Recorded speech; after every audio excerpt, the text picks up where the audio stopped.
And good evening.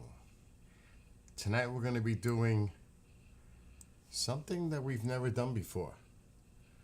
And not necessarily sure it's going to work. But we're going to dual stream with Mark D'Antonio. And he's going to set up his observatory. He's probably doing it right now, getting it ready in Arizona. So he's going to go live on his feed.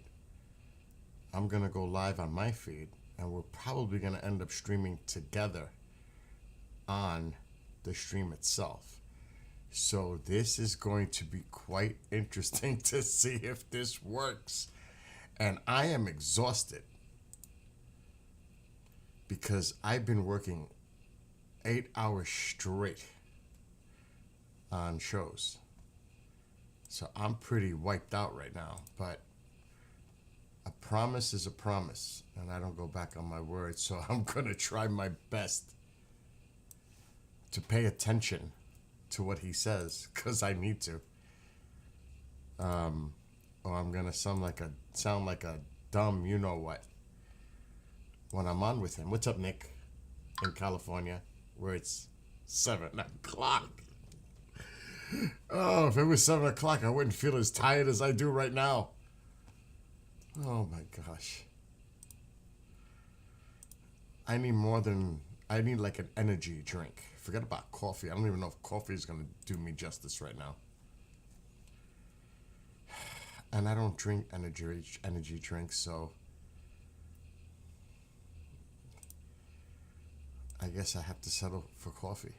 I just had a cup about an hour ago to give me a little boost. But it didn't do much. Oh boy. Get Red Bull. Another store run at 10:15 in the night like I did last night. That, I can't drink that stuff. It just makes me too... Ew, I don't like it. I don't like that feeling. I just don't. I wouldn't even want to drink that stuff because I tried it once. And it got me like, oh, I don't know. I couldn't do it. So I got to check. And he's going to hit me up on Teams any second. Heck no. Oh my God, Nick. Oh, no. All right. So, yeah, last night was crazy. I don't even know what time I went to bed last night. That's not a good thing either. I don't even know what time I went to bed. Was it like 2, 3 in the morning? Was it later? I don't even remember. What's up, Curtis? Oh, don't give me flashbacks from last night. But tonight, we're going to have... He's setting up the observatory right now. In Arizona. He's opening up the roof, getting the telescope ready, and we're going to try to do this via Teams. I'm going to stream with Mark D'Antonio. He's setting up the telescope right now. But you're going to see live testing to make sure this works. This is not easy for me to make it work on my end.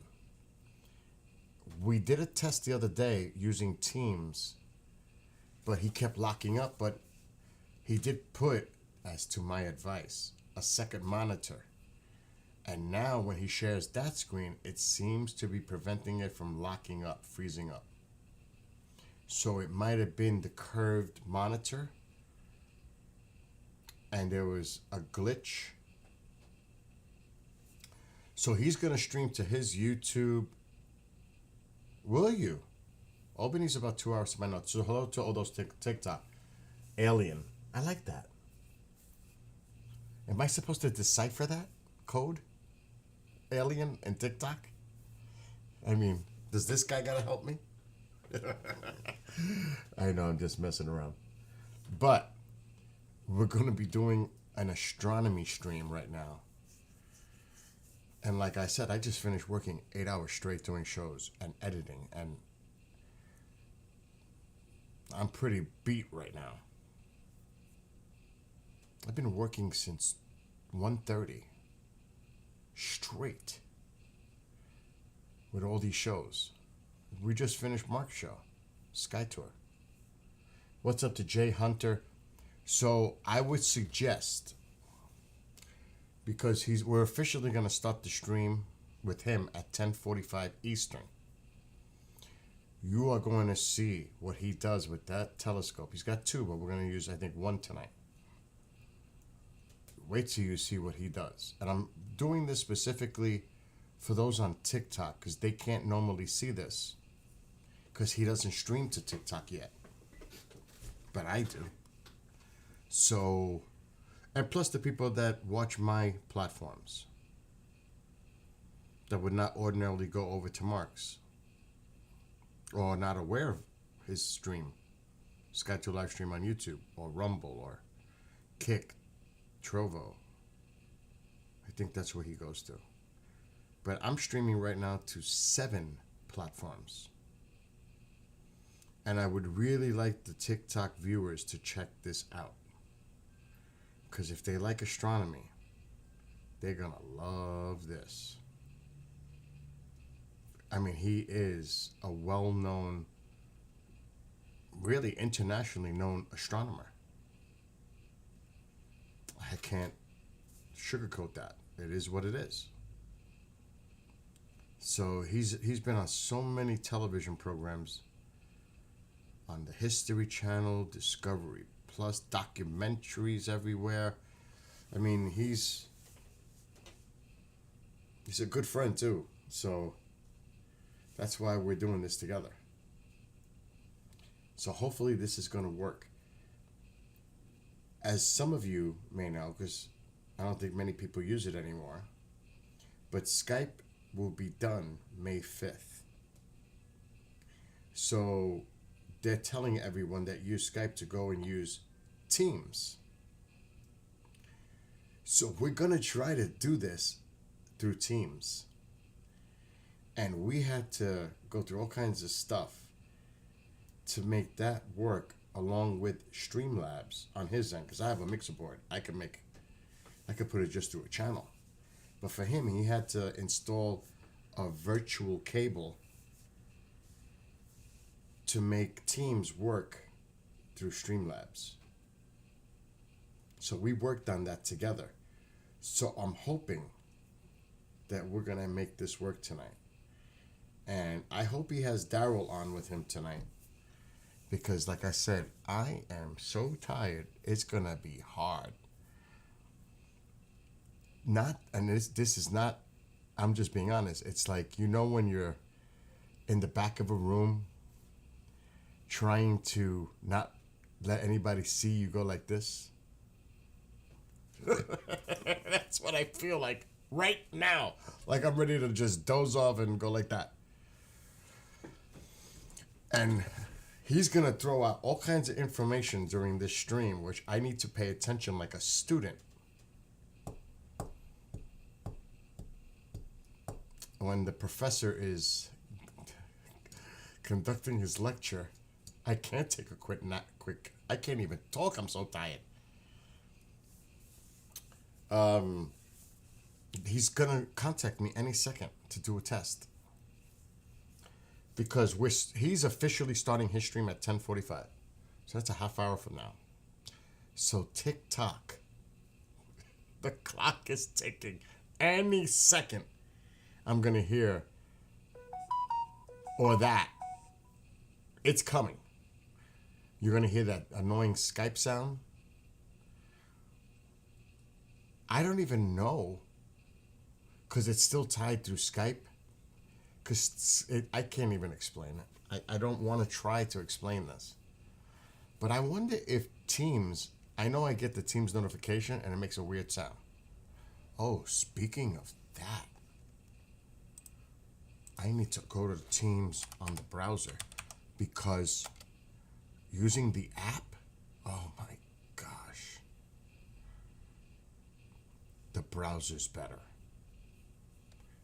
If you're even planning to use it. Oh my gosh, what is that? That was Amanda. Okay, here's Mark. He's not calling me yet.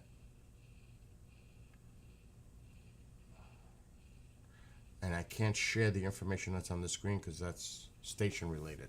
I would show you. There's not even anybody I could show you their contact because it's all like seriously private for the people station wide.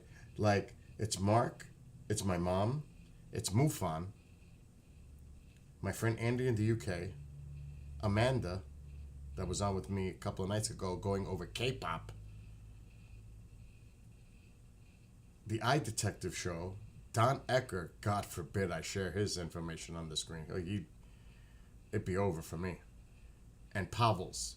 So I can't even show you because I have a lot of contacts. There's not even a safe one to use because it's exposing their names and info. It's like, can't do it. Even though, oh, I can't, no, because then you would know who my Russian UFO contact is. He used to be the head researcher for Russia for. Now his whole thing is pyramids now. But at one point, he was the head of the UFO research department in Russia.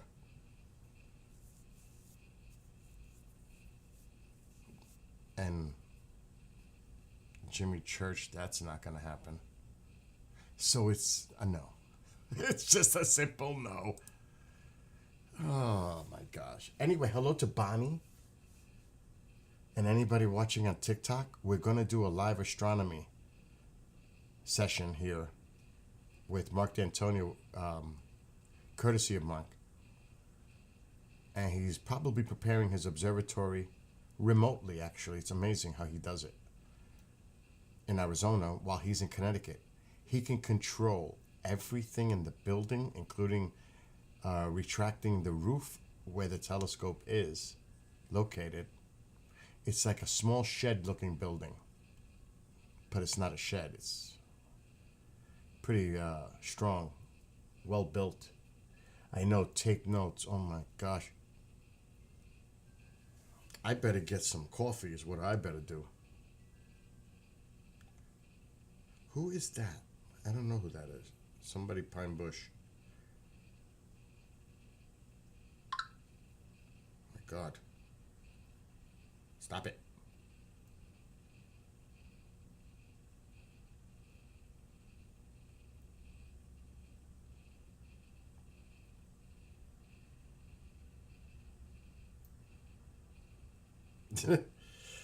Oh, crazy. Anyway, so we're going to wait for Mark. And what's up, Jade and Wanderer? And all the folks showing up in the chat rooms. I can definitely get by with just asking him questions based on what he said. And maybe Daryl will be on with him. But the thing is, I still have to be on with him on Teams in order for this to work. Otherwise, I could just share his YouTube channel and do it that way with a delay. But what's the sense? You might as well just go there. It don't make no sense. Hello, Tammy. So, another thing is, he does not stream to TikTok. He doesn't have enough followers and all that stuff you have to when you do it live, like I am right now. So the TikTokers are going to see what he does. If they don't have the other platforms and all they use is TikTok, they're never going to even know what he does. So on my end, they will. So they're going to get that exposure of what he does with the observatory. What's up, Stocks? And again, for those in TikTok, I can see you popping into the chat. I got to pop out for you.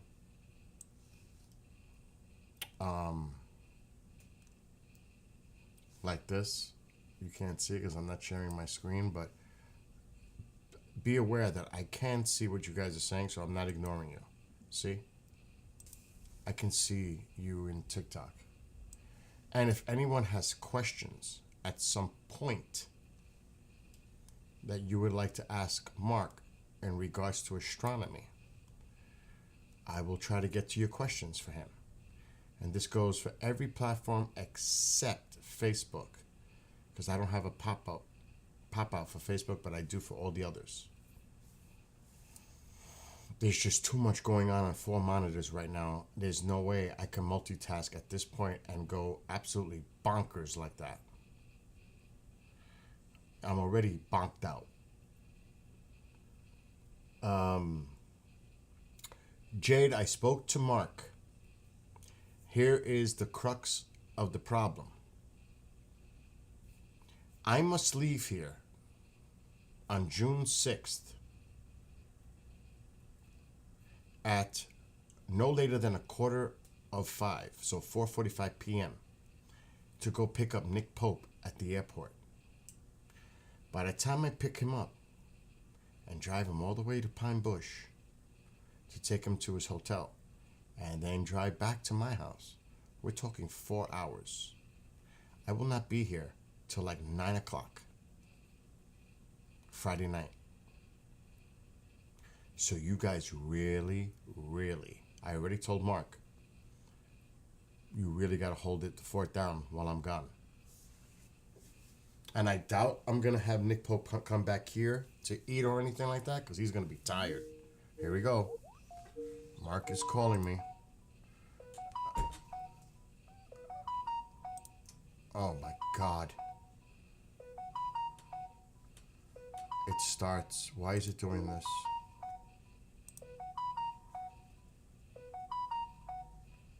He's going to have to call me back because it just bugged out on me. That's him. But my teams just went nuts. Mark. Wait. Decline. See? This is going to be fun. Hold on.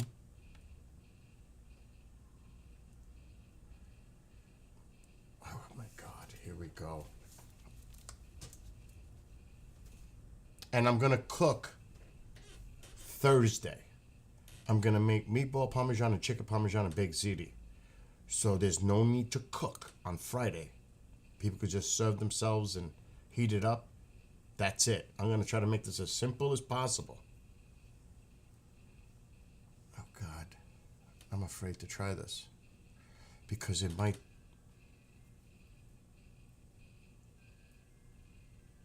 I can't use the camera. Oh, man. This is going to be dicey. Allow. We can't allow my camera. It's going to lock up here. Oh my gosh, it's not going to work. All right, let's just try. That's a weird sound. That's like the old Skype calling sound.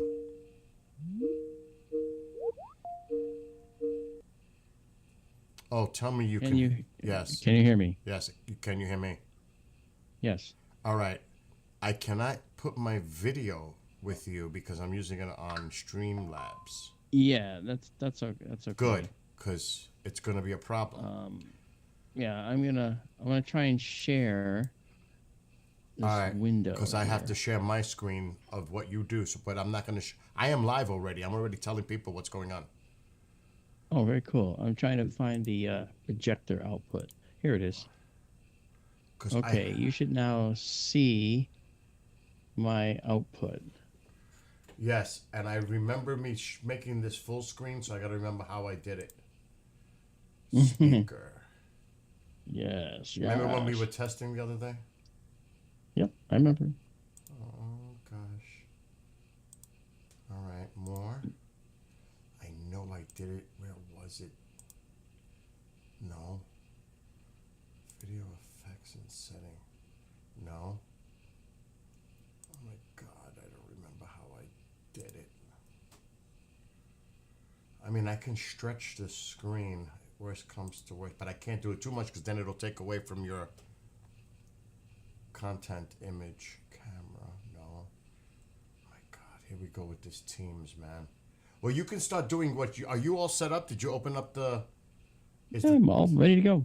Hold We're on. all opened up and All right, give me a ready to second. go. Give me a sec. Can you see how Yes. the content's changing here? Yes. Okay, that's the Benson scope. You see it in the upper left. And here is the other one. I haven't opened this one yet because there was a small cloud bank, but I think it's going to go. So I'm going to open up anyway. All right, I'm trying to get this video effects settings. I remember doing it the other day.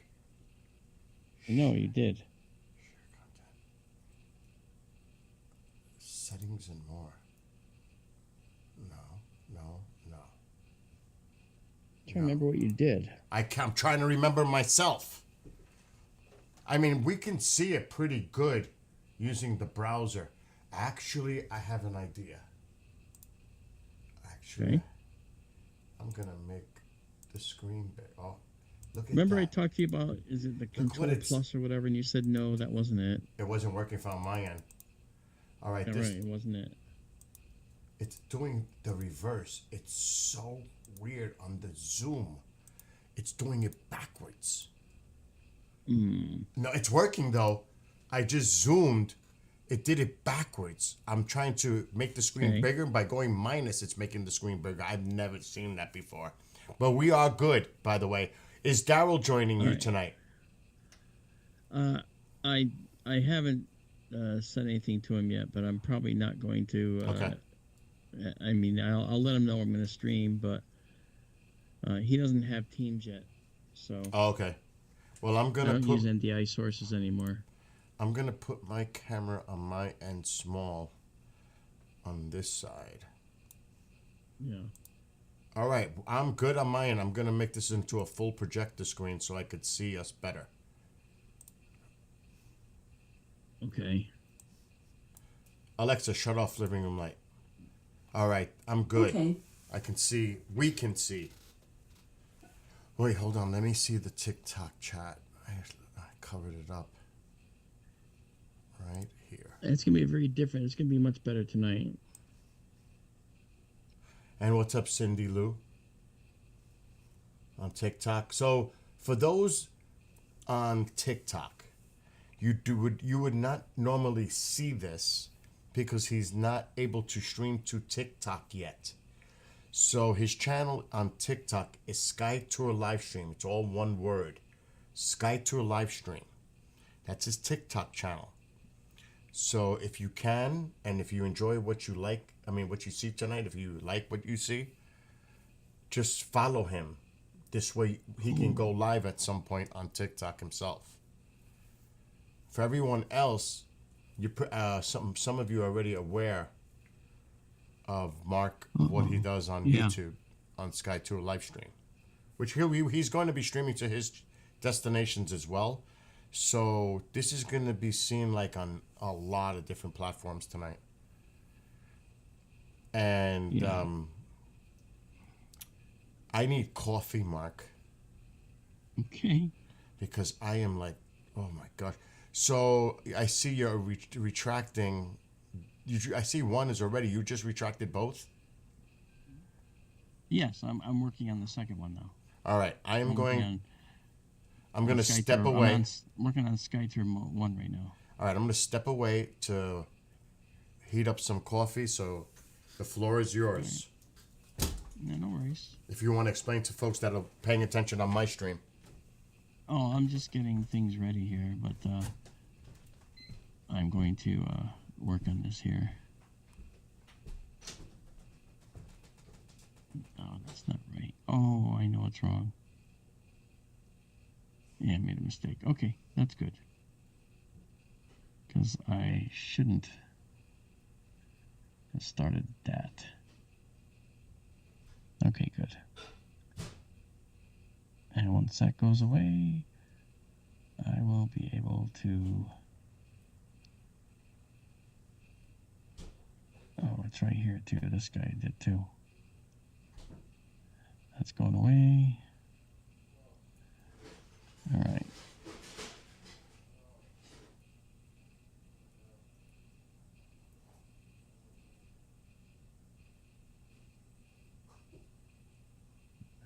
That's the other one.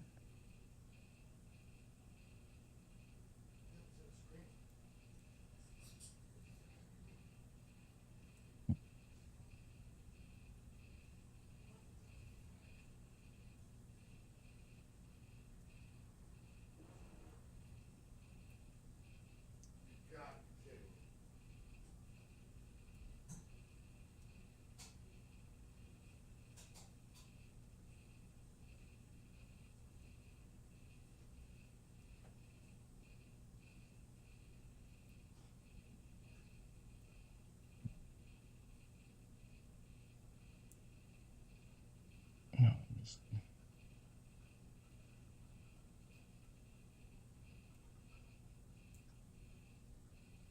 okay.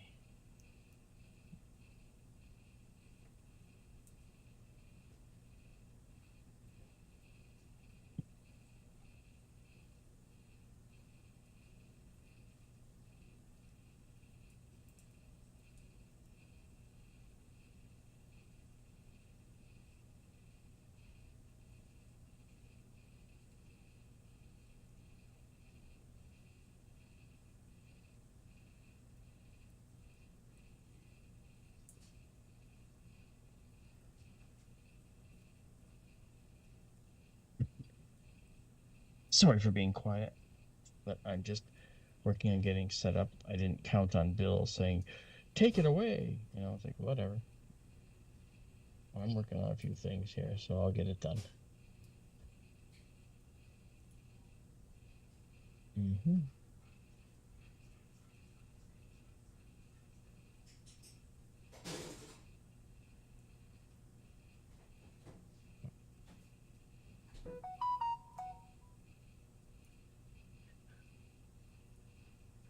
Okay.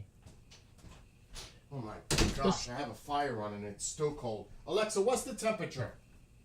Right now, it's 42 degrees Fahrenheit. Can this weather Tonight, stop? expect a low of 33 degrees. 33. Oh my gosh. All right, I'm coming back, Mark. No worries. Nothing. I was going to make a joke, but I'll behave. About my own self, but anyway, Sherry, and those on TikTok, we're doing a dual stream together. This is Mark D'Antonio, courtesy of SkyTourLive.org or SkyTourLive.com. You're seeing him on TikTok maybe for the first time. And if you like what you see, go to his TikTok and follow it, which is SkyTour Livestream, all one word, SkyTour Livestream on TikTok. And hello to Susie on TikTok, and again, all those that are coming into. So you're going to see, you could see, well, Mark, why don't you explain what we see on the screen right now toward the left corner? Oh, yeah, let me, I'm in the process of doing... All right, you do that. So I'm going to keep going. Hello to Mellies. And hello to everybody that's watching maybe on Facebook, YouTube, Twitch, Trovo, Kick, Rumble, etc. Yeah. So he's setting up, he can remotely control from his home in Connecticut the building, the observatory in Arizona. And there are two telescopes there. Go ahead, Mark. And I'm working on getting both of them open tonight. Oh, that's cool. So what are the lunar conditions tonight? The moon will rise a little bit later on tonight, but it shouldn't interfere with us. Okay. And if you have okay. If you have any questions in TikTok, I can see the pop-out chat.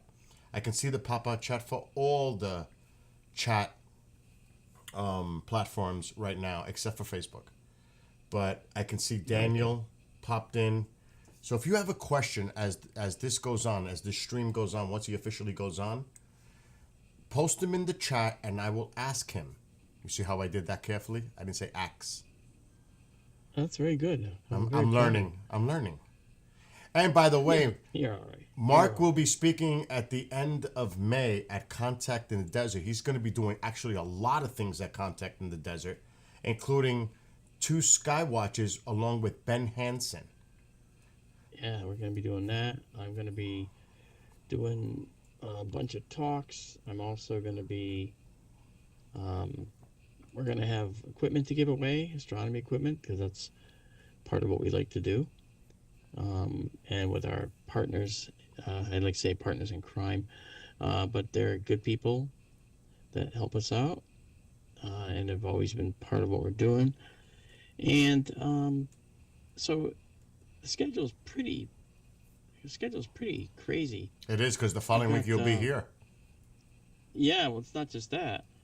And before I even go there, I got a presentation May 7th here in Connecticut. I've got a presentation, actually a class I got to teach on May 16th through the 18th out For in what? Colorado. What is that for? Photo and video analysis. Oh, wow, cool. And then I'm going to come back here for a few days and then fly out to Phoenix and drive out to Palm Springs to speak at Contact. Yep. And then after that, when I come back, I'm going to go right to Pine Bush. To Bill's house Less than first. a week, yeah, to your house. To my house first. And have to get my tie peed on and all kinds Oh, of yeah. other And the things. biggest chicken parmesan plate that you could imagine. Right, And that was Mark? downright scary. Yeah, it's like, how do you have such food? Yeah, I couldn't. Yeah, it was a lot of food. But Yeah, but and you know that's one thing. Bill treats you right when you go to his house. also, not just that. How does the food taste? Oh, it's well. Let's put it this way: you've spent many years perfecting your craft, so it's actually really good. Well, I appreciate that. And well, of course, that's absolutely true. Okay. I am a I'm really going good cook, to- folks. You have no idea.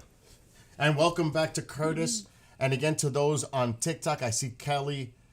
I see a bunch of people coming in. I would say that at some point, once he officially starts his stream on his end, if you have any questions about astronomy, but try to keep it based on what he's discussing, because what are you going to cover tonight?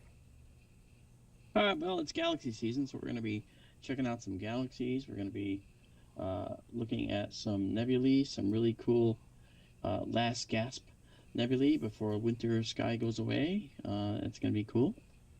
I got a lot of them already I got a database here. And so if I bring up a database, we got a bunch of things here to check out.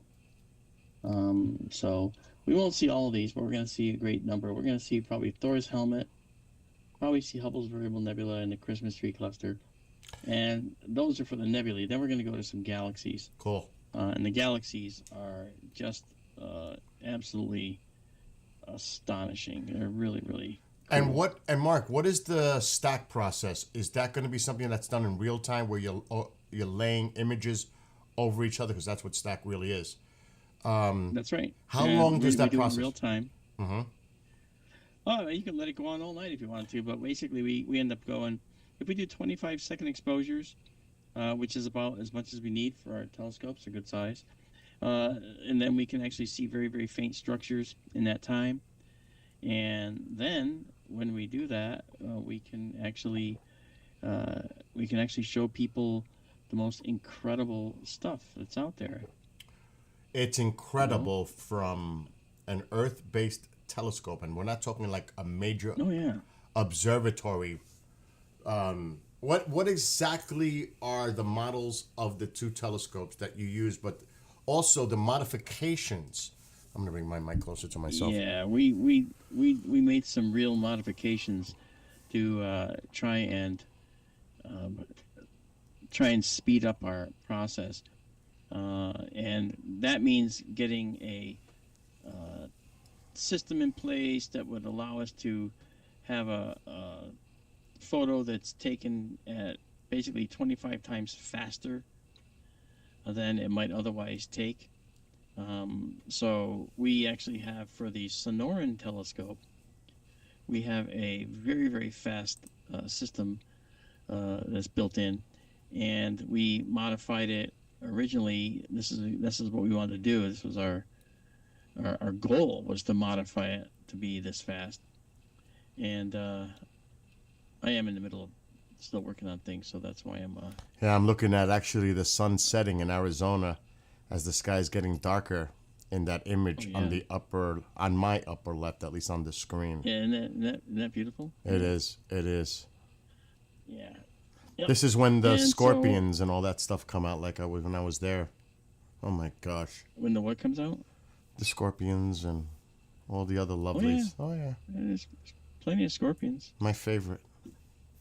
Oh yeah, they're wonderful. Scorpions aren't a Look, problem. oh, you can't see. I still have the lollipop you guys gave me with the scorpion inside. With a scorpion inside. And it's right there. Absolutely. Oh, And that's yeah. cool. Oh, yeah, it is. It'll never get open, but Yeah. Oh, that's a good one though. It's an apple. It's a sour apple. I know flavor. that's actually one of my favorites too. Oh, I Yeah, got well, you should sugar-free like it. Jolly You should try Ranchers, it. dude. I got sugar-free Jolly Ranchers right next to me. Yeah. I do. But anyway, Wow. Yeah. so Mark D'Antonio will be speaking here, Pine Bush, New York, Pine on Bush. June 7th, which is a Saturday of this year, of course. And Yeah. our dear friend and colleague, and definitely a major contributor to what he does there in Arizona, Marianne Robb. And she's going to be doing a presentation along with her research partner and also a retired police officer, which she is as well, for over 30 years. Yeah. But Exactly. was it like 34 years she was an officer, right? Correct. Okay. And they're going to be discussing UAP PD, which is, Yeah. it speaks for itself. It's the unidentified, some people say anomalous, aerial phenomenon, and how it correlates with cases that police officers may have investigated or maybe experienced themselves. So, right. and paranormal, it's not just the UAP, but that is the main focus. But there's also some interesting paranormal stuff that she's correct. researched as well. That is correct. So, That and is correct. our dear friend, Martin Willis, will be the MC, which is awesome. And Nick Pope, from the Ministry of Defense, retired, I think 21 years in the UK. I believe it's 21. Yeah. So he'll be there as well. So it's going to be a lot of fun, Pine Bush. I don't know if it's available yet, the tickets, but I would, if you're interested, pinebushmuseum.com, I think it is. And I should know Yeah. better, I think. And I'm not going to get into the details, but if you go to the museum, it is really a cool tour. And there are some displays that Mark actually built for the museum, but we'll leave the rest of the story for another time. But it's, That's okay. you know what I'm talking about. Of course. But yes, it's really a cool place to go visit and check out. I would suggest you don't try to go there and take a tour on the day of Pine Bush Fair, because there's thousands of people, literally, that come for the fair. That is going to be a tough day to do that. Yeah. So don't try to do it on that Saturday. Try to get there either a few days earlier or whenever you can. It's actually the town of Crawford, New York, but it's Pine Bush. Right. That's correct. Believe me, he'll correct me. He will. Oh, no, I won't correct you. I'm not that bad. I have a bad habit with Mark. Well, I do this with a lot of don't- people. Go ahead. Yeah, you'll always finish my sentences when I say them. But that's a very bad thing to do, Bill. I know it is. I just can't help myself as a hyper individual. I know. And you know me, I get passionate, excited when it comes to stuff like this. So. Yeah, that's fine. And one day I did this. We had a group of people that went to visit him at his home. And as soon as I got there with the group, I was doing it. So I literally Yeah. was chased down his driveway. I ran fast. Well, I ran. yeah, I had to move you a little bit. Yeah, Just a little bit. Reminds me of a song. just a little. Oh, Yeah. man. right, let me do one thing here. I got one more little housekeeping deal to do here, and then I'll be ready. Jade says, Mark, I will bring chopsticks for you. Oh, that's fantastic. I don't know what that means. This is something between the two of you. Well, when I remember it, I'll let you know. I already gave him the heads up too to keep an eye on the stuff like I did with you when I'm gone to go pick up Nick. Oh my God, I'm so scared for those 4 hours. Oh, Hi. because of Tycho. That's Okay. The dog has calmed down a lot. He has. Aged, and as he's aged a little bit here. So. Yeah. All right, I gotta do one thing here. Make sure this is gonna work. But he doesn't like. He gets very excited around people from California. Oh yeah. I'm messing with somebody online. They know who it is. It's okay. my friend Nick in California. And hello to Alicia on TikTok. We're going to be doing this very soon. This is live from the observatory in Arizona, SkyTour Observatory, courtesy of Mark D'Antonio, who's joining us here on this special dual stream broadcast. Yeah. And you would not normally see this on TikTok, but if you can, show him some support on TikTok. Go to SkyTour Livestream, all one word, search it, and follow him this way. SkyTour Space Livestream. I thought it was SkyTour is one word, Livestream is one word, but those are separate words. Yes. Okay. What's up, David? Long time no see. You know, a lot of people were worried about you over there in Thailand. Oh, it's got to be David Schmidt. It is. So, David, he's going to be live on his YouTube channel as well. And he should be starting very shortly, if not momentarily. Yeah, just a minute. I got one more thing I'm doing here. Just to do a little bit of. That should be it. And be patient when they're stacked. It doesn't take long, but you're going to see some amazing images. What this telescope can do is just incredible. You would think you were looking at Hubble images. I'm not even kidding. It's that beautiful. Stunning. Just my opinion. True. Just my opinion. That's true. That's true. It is. All right. Let me just move over here. And hello to Emily on TikTok. And if you know anybody who loves astronomy or likes astronomy, spread the word on TikTok because he's about to go live and you're going to see some amazing stuff right now. And I'm going to talk at a minimum because this way he can explain what you're all seeing. If you have any... You're not going to talk at a minimum. You're going to dominate. No, I won't. You're going to tell everybody what we're seeing. But also, if you have a question for him in any of these streaming platforms that I'm going to right now, put your question, of course, in chat, and I will ask Mark your question. Because there's a thing that Mark, I used to bust his chops. Mark, I got a stupid question. And his response would be, there is no such thing. You're about to ask one. There is no such thing. I thought that's what you were saying. And what's up, Fantasy? And Morgan on TikTok.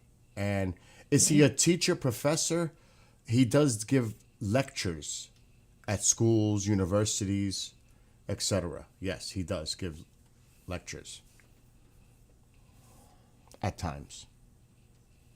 He is a very busy individual between TV, films, media stuff that you would see him on, appearances on programs, and of course what he does here with SkyTour and travel across the world internationally to do conferences. I mean, he's a very busy person. And model making. Are you still doing projects for the Navy, models? Yeah, sure. Still do a lot of that work. Still doing it. Still going. Boom, boom, boom, boom. Yeah. All right, I'm almost ready. Just so Okay. you know, Oh, I usually take an hour to uh, prepare, and I didn't have an hour this time, so I'm kind of pushing and hoofing it here. okay. I'm just kidding. And what's up to Kenny and So, TikTok? all right, let's see if this is gonna do what it has to do. I'm gonna sit back and chill out myself. And what's up, Salt Life on TikTok? Salt Life. Salt, That's a heck of a salt, name. salt like life. Okay. All right. Bring this up. Bring this up. Should be set to go here in just a minute. And I get this. All right. So. It's amazing, Mark, that we actually got teams to work like this. I know. I wasn't sure it was gonna. But I've got like maybe 10 different applications running right now in order to Oh, do what Dusty, we're go doing. back to patrol. I see what you're writing, Dusty.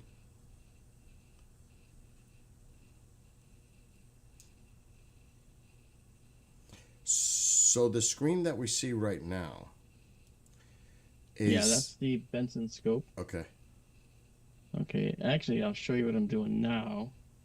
I'm working. Oh, hold on, I gotta bring it up again. That's this guy, so it's gonna be. All right, that's gonna be this one. Wanderer wants to know what got you. Oh, I know. Yeah. I know the answer. Okay, I'm seeing. Okay, I was going to. What got you into this line of work? And I pretty much know. Do you? So yeah, as a child, what you know, your interest in Yeah. astronomy, and what you did to your room, and everything else is. I know. Oh, you remember that? Oh, of course. But you can tell them before. What got you into No, this? go ahead. No, I pretty much just said it. From a young child, he's always been interested in astronomy, including That's right. his bedroom. And Mark was one of the, and I would have loved to have grown up being his neighbor because of the experiments he conducted when he was young and the stuff he used to do. Are you kidding me? I know the stories. Oh, do I know the stories? Oh, but didn't you, like, in your room, like, make your whole room with astronomy illustrations on the walls, ceilings, and everything? More than that, I actually locked myself in my room for 40 continuous hours. What? And I painted the entire winter Milky Way and constellations. I put 3,000 something stars up there, and my ceiling, but I did it in glow in the dark paint. Oh, So that the was- lights were on, it looked like a white ceiling. When the lights were off, the roof was taken off the house. Oh, that must have been Absolutely. Oh, it was great. It was just great. Oh, I love that room. And then when my mother sold the house, I didn't tell them that that was like that. So when they went up there and probably saw, oh my God! So, cool. Oh, but the whole they, Milky Way up yeah, there, but you know what? If riding they, through the trees. yeah, but you know what? If they had like a young son, that's my room. Do you think? For real. You're darn right. He'd be like, oh, that's mine. Heck yeah. Get out of here, sis. This is my place now. You want to come in here? You got to pay. This is why fantasy we're Yeah. using Teams. This is Teams that we're using right now. Yeah, Because actually, your audio is really good right now. it's better than Skype. Definitely I better think than it's Skype. well, we're gonna give it a chance. Yeah. And hello to Hannah. TikTok. Boy, I don't know any of these people. I know I heard some of the names I recognize.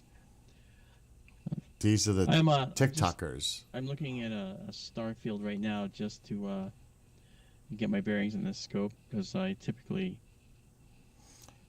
will use it. Dusty galaxies and nebulae. Or how we're Yes. just, that's what we're going to be focused on tonight. Yeah. Speaking of focus, that's my first step of this use of this telescope here. I'm defocusing the stars right now. Well, actually, that focuses them. So that actually looks pretty good. I'll leave it. Okay, so now what I'm going to do is go over to our planetarium. Okay, and this is our planetarium view. We actually see the last gasp of Orion over here. What I'm going to do is I'm going to take us to Sirius, the bright star. All right, and I just told the telescope to go there, and you probably won't see it actually move, but you'll see the stars move, and then you'll see the bright star Sirius come into the view right here. And what I'm going to do is I want to center Sirius in here and then align on it. What I was doing was this telescope needed to be aligned, and once in a while this happens, so that's what I did. So now I'm going to say plate solve and resync, and what it's going to do is it's going to solve where it is. You'll see the green, and then it's going to take Sirius and put it right there in the crosshair.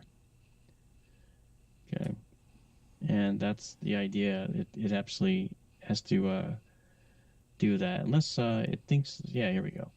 Mark, Right, there's so a question. Yeah. There's a question coming in. How difficult was it for you to set this up remotely, that you can control this from really any location? Just doesn't have to be from your home. Yeah. Oh, I know. I'm 2,600 miles from this telescope that we're looking at right now. Okay. And this is Sirius, and let me get rid of the reticles here. I don't need these right now.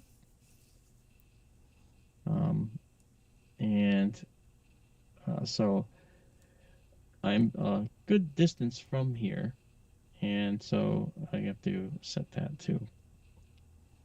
It's a lot of software and hardware, folks. I could tell you that. Yeah, I can talk to that. I spent at least 2 years working on getting all this stuff organized and so forth, and I had to write software. The software I wrote is in this program here. Okay, it's up here. This stuff I wrote to control the telescope and everything. That wasn't easy, but it wasn't like impossible either, which was kind of cool. Huh. So what I'm going to do now is I'm going to take us here before we lose this for the season. Okay, you can see the telescope moving right there over my head. And that we is so should cool. See, you see that, here it folks? comes. See the telescope moving? Yeah, this is one of the nebulae we're looking at for tonight, one of the last nights we can see it. It's very near the horizon. Notice how leaned over this telescope is. Okay, it's the Orion Nebula. Okay, and above here is the Running Man Nebula. Now this telescope, I have to tell you, this is a wide field system. Okay, we're looking at a telescope that actually has a size that across is 3 full moons wide and 2 full moons tall. Wow. Okay, so when we go here and we bring up our field size, I added a field indicator here so you can see. This is our field size. There's the Orion Nebula, okay, and there is what's called the Running Man. So what I want to do is I'm going to just move this over just a little bit, okay, like this, and you'll see why I'm not going to bring it down too far, okay. All right, so now what's happening is once it stops, our guider is now going to acquire a guide star, and I'll show you that too. Over here, you'll see here it's searching, and you'll see numbers show up, and it's going to show numbers, and those will be our guide stars. Now we do have wind out there tonight, just so you know. Right, we have wind, so it's making things a little bit tricky.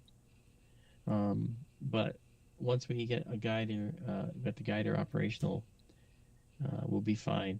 And there it goes. See the 4 settings. Now you'll see them start to change. And there we go. So now what I'll do, oh, there's a satellite coming through. Do you see that little line? Mm-hmm. I'm going to make this a 15-second photo because we don't need to take much more. Of course, it's running much faster than normal. This is what we call low light mode. You can see that dash. That's because of the wind. I'm going to come out of low light mode and go into our stack mode. This first image may not work, so we'll see. It depends on the wind. Oh yeah, there it is. Wow. Actually worked. Okay, so there's the Orion Nebula. I'm going to color correct it. First of all, I'm going to zoom in and get our field of view.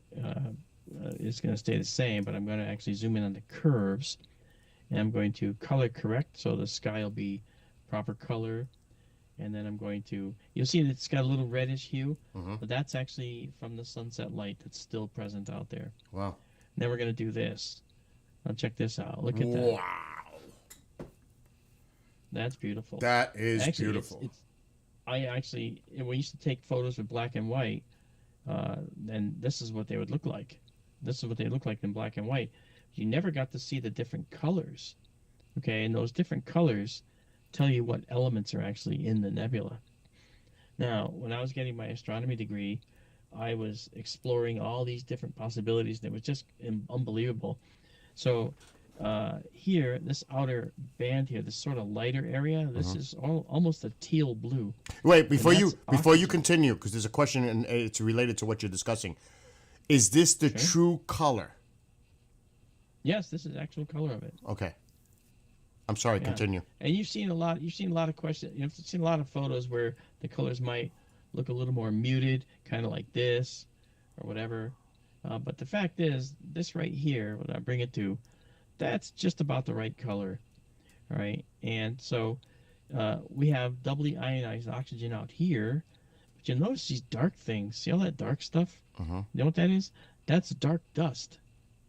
Okay, that's dark dust in here. Now, we have a filter that we're using to try and capture this, and I'm going to raise it up a little bit. It rejects, if the wind is blowing, it rejects the frames, so it helps keep our stars round. So we're going to see we got a green one now, so that shows that we're capturing better anyway. Nice. So this black stuff is dust, and this dust is actually all through here. This is all throughout this whole region. This area up here, this dust is all mixed in with this dust. They're all part of the same dusty cloud. As a result from, what is the dust a result from? from? As a result of many supernovae over the eons of time, millions of years. Wow. Billions of years. I mean, the universe has been here for 13.8 billion years. So this nebula, let me just pull this back a little bit. And this is, by the way, in our wide field system that we're using right now. Okay, when we get to the other system, you'll see some really different imagery. Stars are a little bit elongated because we're looking at a little bit of a wind effect here.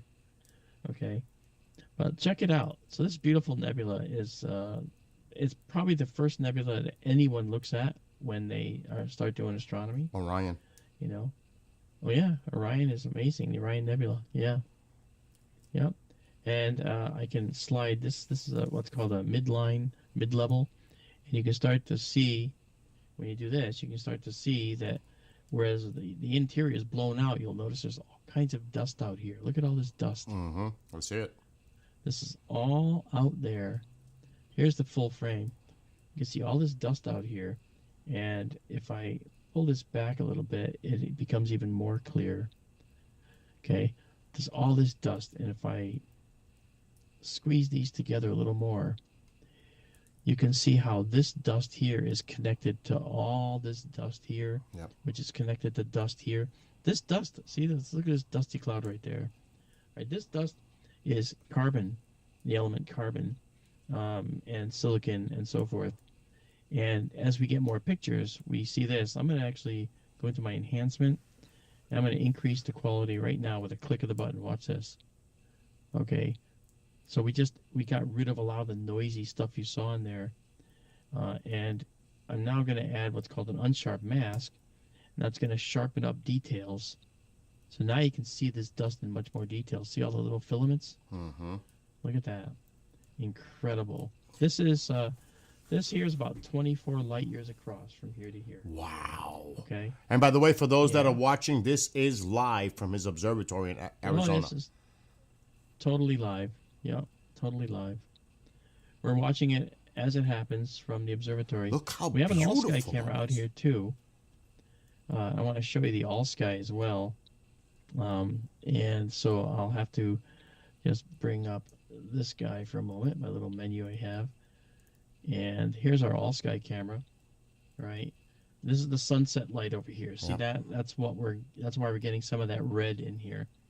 Here is a satellite going through the view. Here's a cloud bank that's in the way. This tiny thing is a little reflection from the camera lens. Is the light So on it's the not even full. is the light on the left side the result of the moon? No, that light on the left side, that's the only light pollution we have. And that's Oh, okay. Phoenix, about like 75 miles away. Wow. The camera's very sensitive. It can see all that. So it's kind of cool, isn't Wow. it? Yeah. Yeah. Yeah. So this is in this observatory. And so now let's go back to looking at the Orion Nebula. Okay. So here's Orion. And again, it's reddish. It looks more red than it should, only because we still have the sunset out there. We're capturing faint nebula, even though the sunset is only still occurring. That's what's beautiful about this system. What- Look at all this dust. Look at that. What is the element does the red represent? Is that nitrogen? What is that element? No, yeah, this red is ionized hydrogen. Hydrogen is a proton, and it has an electron, and the electron's in a cloud around the hydrogen nucleus. And sometimes when you have a hot star, like we have in here, we have like 4 to 6 to 8 of them in the middle here. That's called a trapezium, which we can't see too well now because we're exposing for the dim stuff, but it overwhelms when you do it this way. So when you have a hot star, it gives off a lot of ultraviolet light. And ultraviolet light is the stuff that excites electrons. And so the electrons absorb this ultraviolet light, and they literally leave the atom. So the electron around the hydrogen atom leaves the atom entirely and ends up going out into the area around the atom. And that causes issues, namely that it's absorbed this energy. But when it comes back into the atom, all right, as it cascades down into the atom, it goes to discrete levels. They're called quantum levels. And for an electron of hydrogen, it goes to what's called the n equals 2 level 2 in the hydrogen atom. And when it does, every time it drops in to a different quantum level, quantum state in the atom, it gives off light. And so hydrogen gives off this characteristic, beautiful red glow. Wow. And that's the light of hydrogen. Now, what I can do, in addition here, just to show you, I can do this and identify all the things you see here. Wow. Okay. It labels it. So yeah. I've identified everything here, and I'm going to say for Great Nebula in Orion, that's this right here. We're going to set that as the target, and that appears right here, up there. You can see it, right where I'm pointing, right above the green line here. Okay, and that target name is what we actually going to be looking for. You can't really see that now, can you? No. 'Cause But it's underneath, quick yeah, it's question. underneath that. Sorry. Quick question from Nick. What lens does he have on the telescope to be able to see it that close? This is actually the telescope's not using a lens per se. It's actually using a special Camera. lens that actually, well, the camera on this particular telescope is on the front of it. It's not on the back where you might expect it to be. And the camera is a very very high resolution camera, and it's actually basically the telescope's acting like a giant telephoto lens. Yep. Okay, and the telephoto lens value is 503 millimeters, so it's like a 500 millimeter lens, essentially, 500 millimeter focal length, basically. And so the camera, the telescope, is actually using its full 10 inches of aperture to acquire everything you see here. So it's like a big giant Yeah. camera. Yeah, it is. It's a big giant camera. Now I'm gonna take this over. See, as it gets darker, our black level line will shift a little. I mean, that's not intuitive right now, but See how the red line is a little shy of the red, the blue and the green? They should be lined up underneath each other. They will if I do this. Now they're lined up. Now you see the true color. Okay. But it's slanted toward the red when we have all that. Oh, look at that beautiful image now. Look at that. Huh? That is stunning. Wow. He said this looks. It is. It looks as sharp like the Hubble telescope. Yeah, the thing about this telescope is we spent a lot of time trying to get this telescope to quickly produce images that everybody can see and enjoy right away. And that's what this one does. That's what this one does. This is the first telescope we installed out in the desert. And the second telescope we installed out in the desert is this one here. This is the telescope that's right now, it's facing a little bit toward the north.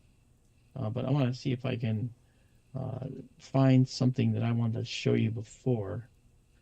And it's nearby, because where I'm pointing a telescope, it might explain the difference between the two telescopes, what they do. Yep, I'm going to. Okay. First of all, let's do this. Okay. All right, and now let me make sure that we're connected. Disconnect and reconnect here just to make sure. All right, and let me pull out of this here a little bit. And there's our telescope right there. All right, we're kind of looking toward the north right now. And what I'm going to do now is, this is the rising sky here. I'm going to take us to this little lonely area of the sky where you see this little oval. And let's see if we can pick up on this object here while this one and the other telescope is working. You'll see here, this is the indication of our telescope motion. You can see a little bit of the stars moving by. Here you see that. Okay. And now what I want to do is bring this in. This right here is a galaxy called the Whirlpool Galaxy. And when we look at this, we're looking at an object that's millions of light years away. Millions of light years? This galaxy, 23 million to be exact. Wow, Mark. This is a galaxy 23 million light years away. When we looked at this object over here, this here is 1,400 light years away. It's in our neighborhood. It's right in our neighborhood. 23 million. Yeah. I never heard that number before. Yeah. Oh, we look at things as the galaxy season progresses here. We're going to look at things that are 80 million and 120 million light years away. That's even hard to comprehend. That's just stunning. It is. I'm going to save that right like that. Oh, that's beautiful. That image is beautiful. It is. The Orion Nebula. Yeah. Meanwhile, in the other telescope, which, by the way, is 220 miles away from the previous that we just looked at, we're going to check this out now. And what I'm going to do is I am going to just move this a little bit to do that. And let's see that way. I'm going to center this up a little bit. Okay. There we go. That's going to be pretty good like this. Okay. All right. And now I want you to see what 23 million light years looks like. But first of all, I think I gotta move us up a little bit here. Because this galaxy is big. It goes all the way down here and all the way out there. This is a galaxy which is interesting because it's called the Whirlpool. This galaxy is a galaxy in collision. This is a satellite galaxy that plunged through the main galaxy. Wow. And has dragged out stars behind it. Question now. We're going to check this out. Quick question. Yeah. So what we see is actually 23 million years ago when it occurred. That's actually quite right. That is quite right. That's incredible to even think about that we're seeing something that happened 23 million years ago. Yeah, and think about this. The light that we're seeing right this second with our eyes, we're the only ones seeing it. Pretty much. What's the chances that other people are looking at it right now? Maybe relatively high, maybe not. Okay? But think about it. this is something that's quite fascinating because it means that we have an absolutely incredible opportunity here to, this is a guiding program I'm using, to actually check out this guy right here. So we're gonna make this a 25-second photo, right? This telescope is a narrow field. Okay, if we look at Orion's Nebula, like if we come over here, this telescope here, let me give you an idea. Again, I'll draw a box for you so you can see. This telescope we're looking at now, its field of view is this big. Okay, this telescope is like that large, and this telescope here, okay, is just a tiny little. So it's like a view. zoom. Just think of it like a zoom. Oh yeah. By the way, Dusty says, Mark, Sirius is a binary system. As bright as it is, will it wash out the center, or does the telescope have enough resolution to identify each body in the system? I haven't tried to look at that. I'd have to use different filters to look at Sirius that way, because if I want to find Sirius B, the only way I might be able to see it is if it's a spectroscopic. If it's a non-spectroscopic binary, meaning that you can only see it in its spectra. Now look at that. Unbelievable. Wow. 23 million light years away. That's only 23 million. only. Oh gosh. Yeah. And let's go back here. I have a stupid question. You ready for my stupid question? Yeah, I'll give you a stupid answer. See how we're seeing this galaxy? Do all the other points of light represent stars, or are they other galaxies, or a combination of both? That's a really good question.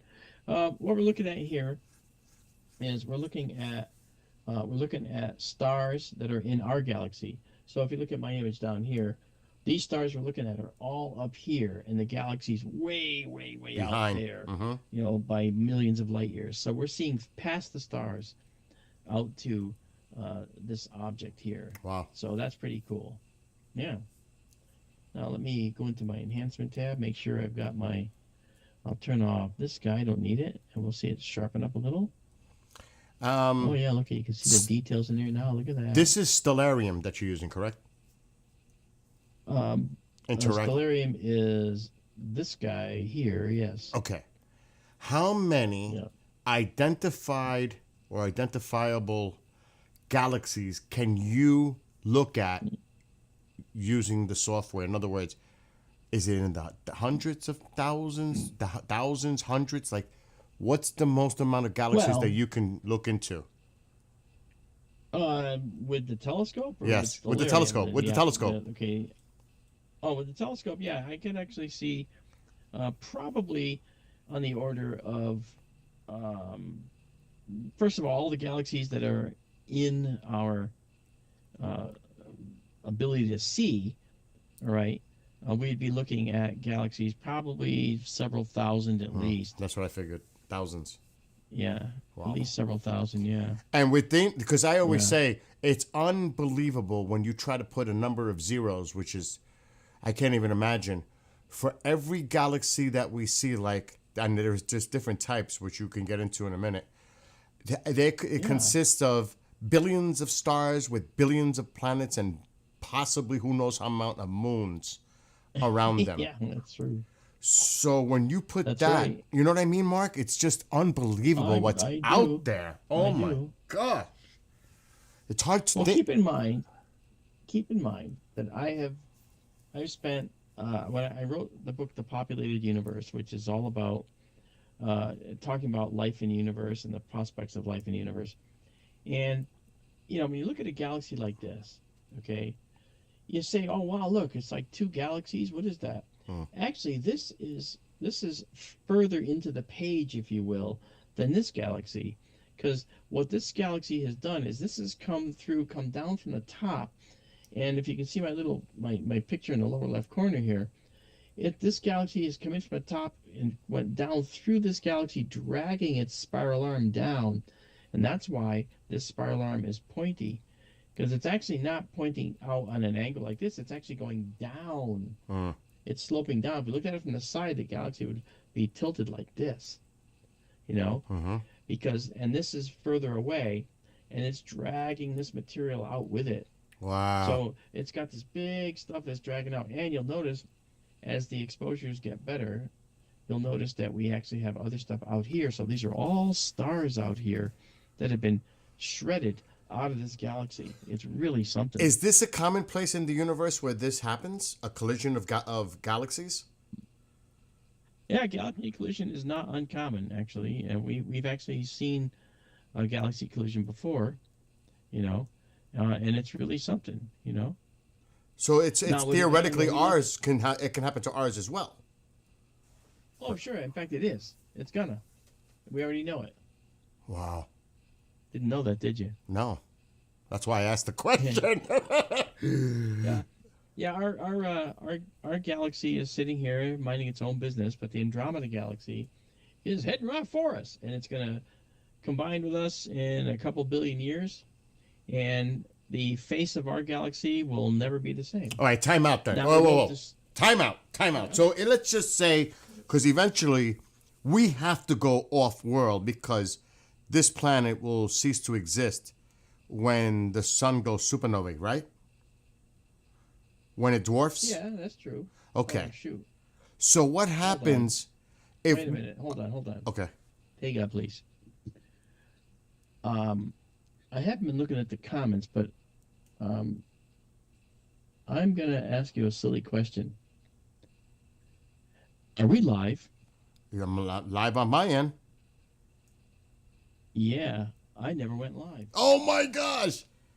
Yeah, I'm live on my end. I see Tybee. I see a bunch of people in chat, people in TikTok are Yeah, popping in and out. they're seeing your screen. Okay.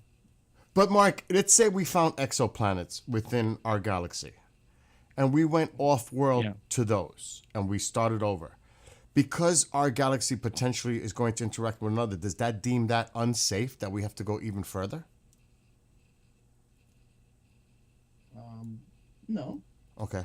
So it doesn't necessarily mean if they interact with each other that they cause instability where it's unsafe to be in either galaxy when this happens. That's correct. Okay. All right. Now, hold on one second. Okay, here. do what you got to do. I did. Okay. I discovered that when I hit the live button, it didn't actually click live. And so I went to my YouTube page and saw nothing. I was like, what? We're live through Teams and you're live through TikTok, but you're not live with the rest of the world. So I'm now live with the rest of the world. Good. And so that's good. But either way, I'll just refresh people's memories here and just say that. So we are live now. This is good. And it's a little bit late, I know, from when I said we'd go live. But we're here now, guys, and I hope you guys are going to join us tonight elsewhere in the world on YouTube and Kick and Rumble. We have some really cool stuff we're looking at. Hey, Tiffany Echo, and Renee Cruz, Bonnie Stanley. Good to see you, Michael Hedrick. Yay. And we are live on my end as well. So we're streaming. Yes, I started live earlier on TikTok, but I haven't gone live with the mainstream until now. Yeah, on your end. But that's okay, because we got some great stuff to look at and show you. I am live on my Trovo, TikTok, YouTube, Facebook, Rumble, Kick, Twitch, everything. So they have been tuning in. So I'm streaming to 7 platforms right now. Okay, well then they're all pretty much everybody's seeing it. So, The gang is together now. yeah, the gang's all here. Exactly. Well, anyway, guys, so check it out. Here we go. So now you'll see this here is the Whirlpool Nebula, the Whirlpool Galaxy that I was telling you about. But at the same time, I was also, with the other telescope, taking a beautiful image of the Orion Complex. And I will show you that in just a second here. And here, That's here it is. beautiful, though, what's on the screen. And So is I'll that. show you now. Yeah, this is gorgeous. And I want to show you now. Watch this. As we move this to the left, all right. Notice all the dust. Now you see that blue color from that ionized oxygen I was telling you about before.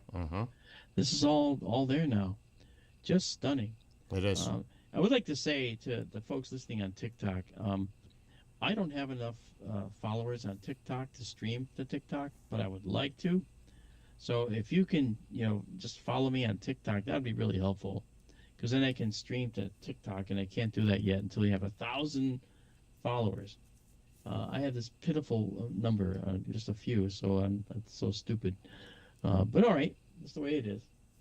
SkyTour live stream. Look it up, TikTokers, and follow his channel. Yeah. Those watching on my end. Yeah, look at this.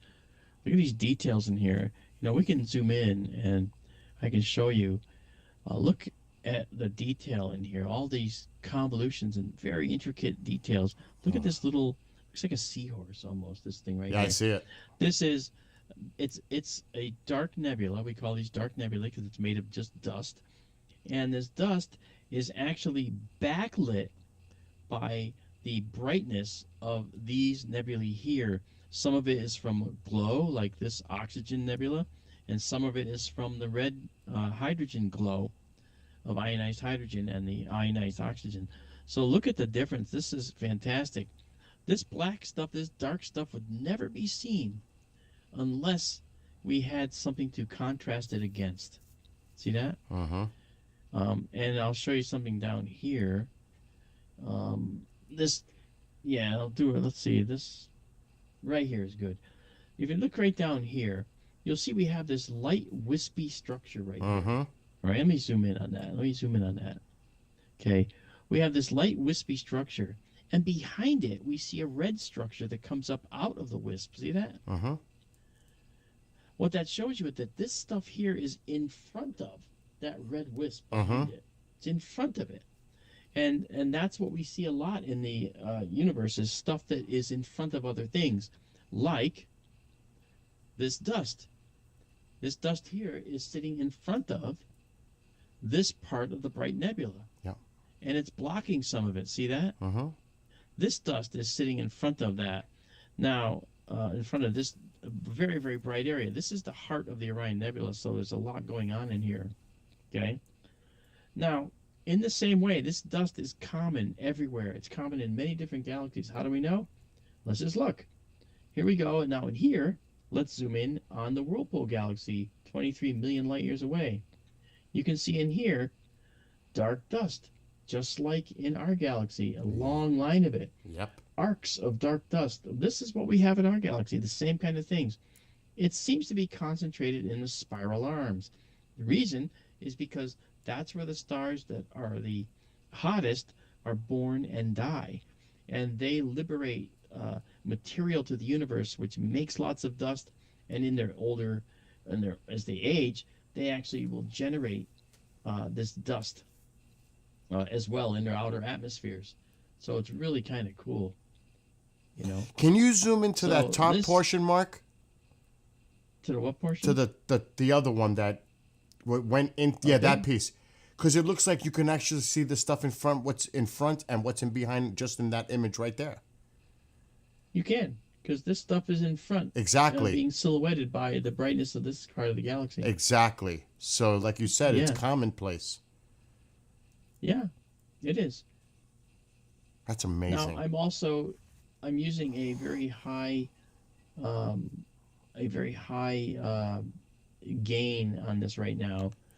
So we have some noise in this image, but that's okay. 23 million light years away, and look how stunning it looks. You're seeing this thing as it was 23 million years ago. Yep. Okay. So here is 5195 NGC, 5195 New General Catalog NGC.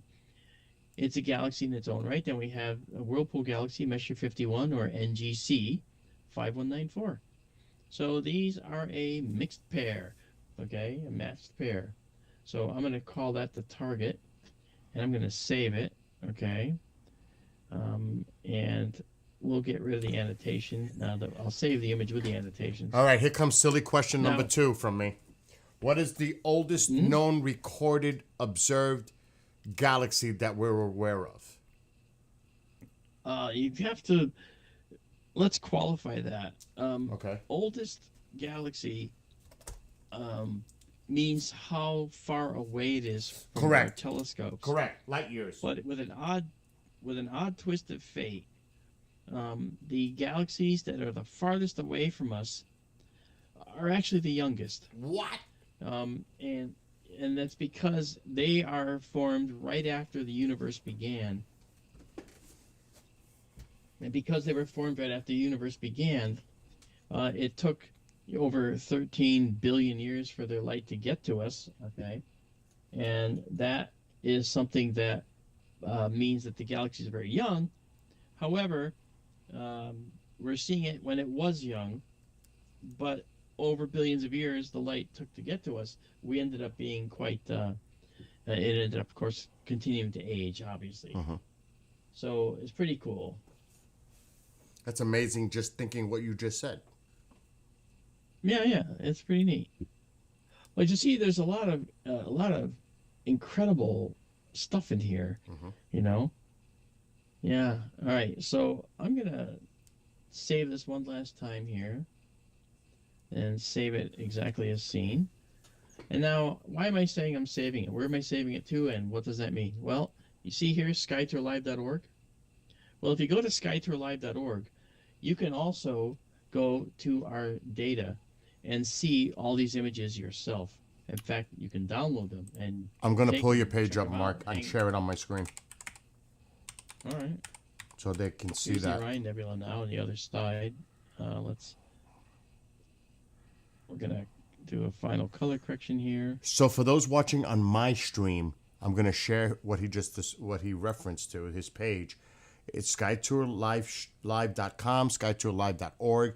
If you go toward the bottom, right here, you'll see go to the online database, and that's exactly what he just added to that database right there. So go to Well, SkyTour click Live. on it and I can't show because people the folders if you want to do it. I was having an issue when I was doing that, remember? It was opening up something else. Okay. Michael asks, are there any unknown galaxies that haven't been named? Oh, absolutely. The James Webb Space Telescope has just found more galaxies out there. In fact, it found the galaxy that was the furthest we've ever seen, and of course, we never knew it was there, so it's a brand new galaxy. Wow. Yeah, that stuff's happening. All right, so I'm going to come back here now, and I'm going to take us out of our low light mode, go back into our, out of our deep sky mode, go back into our low light mode. All right. And in the low light mode, I'm thinking we're going to go look for something else. Okay. All right. So we're going to bring up our planetarium view that is linked. And what I'm going to do is I'm going to come out here and I'm going to move us up here. And this is live, folks. This is And- live from his observatory in Arizona. This is all live. That's right. Okay. So now we're going to come here and we're going to look at this galaxy. Now you might look and notice that, well, hey, look, here's the Big Dipper. And the other thing too, here's where we're looking now.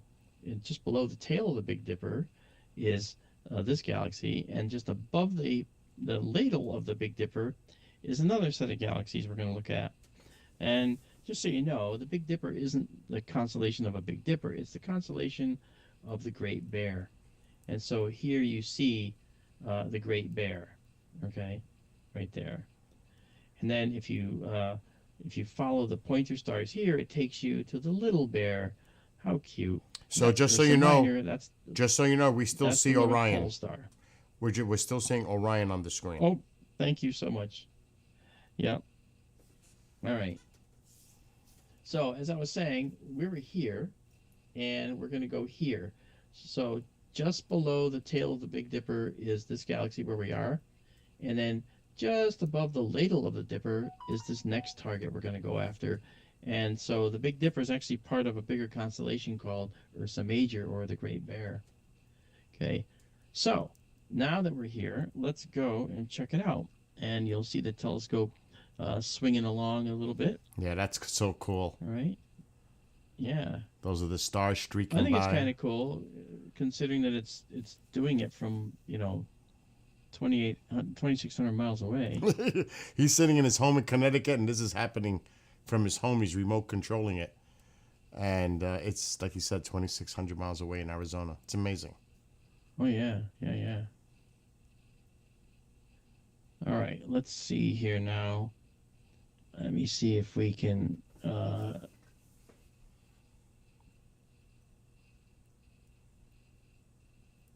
right. We're going to bring this into the center of our view now. There it is. Okay. This is called Messier 81. And it is a beautiful galaxy that is in here. And it's in Ursa Major, the constellation of the Great Bear. And we are going to come in and do another guiding setup here. Get our guiding going, and make sure that we can. There we are. That should work. And now what I'll do is come out of here, and we're gonna make this a 25-second exposure as well. All right, and here we go. And then we're going to go into from our low light mode, we're going to go into our deep sky mode. And if our guiding is going well, we should be able to see the galaxy in just a few more seconds. You can see down here, we have the progress bar. It is hiding behind the Asterian Foundation sign.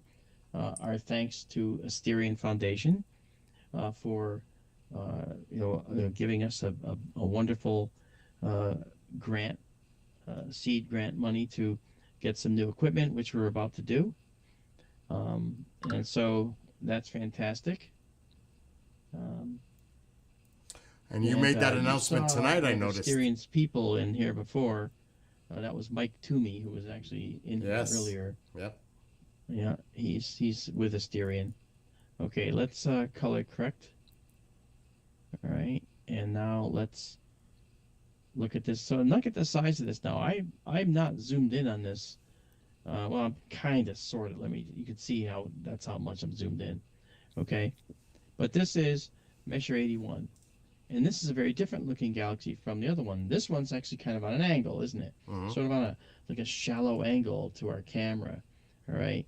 And so we see this big extensive spiral arm going whipping around like that. We see these coming out and around. And they will actually resolve themselves and become even more clear in just a little while. Okay, as we do that. I got another silly question for you from me. Do most, if not all, galaxies start out spiral and then something happens to change the galaxy itself? Do they? That's a good question, because it's not a silly question. That's actually a fundamental question, actually, Bill. Galaxies. First of all, we got to address why spiral. Why a spiral at all? Why does it have a disk? Why is it a flat disk? Why isn't it just a big round blob? Okay. Well, we ask that question because there are galaxies that are just big round blobs. They're called elliptical galaxies, okay? And there are galaxies like that.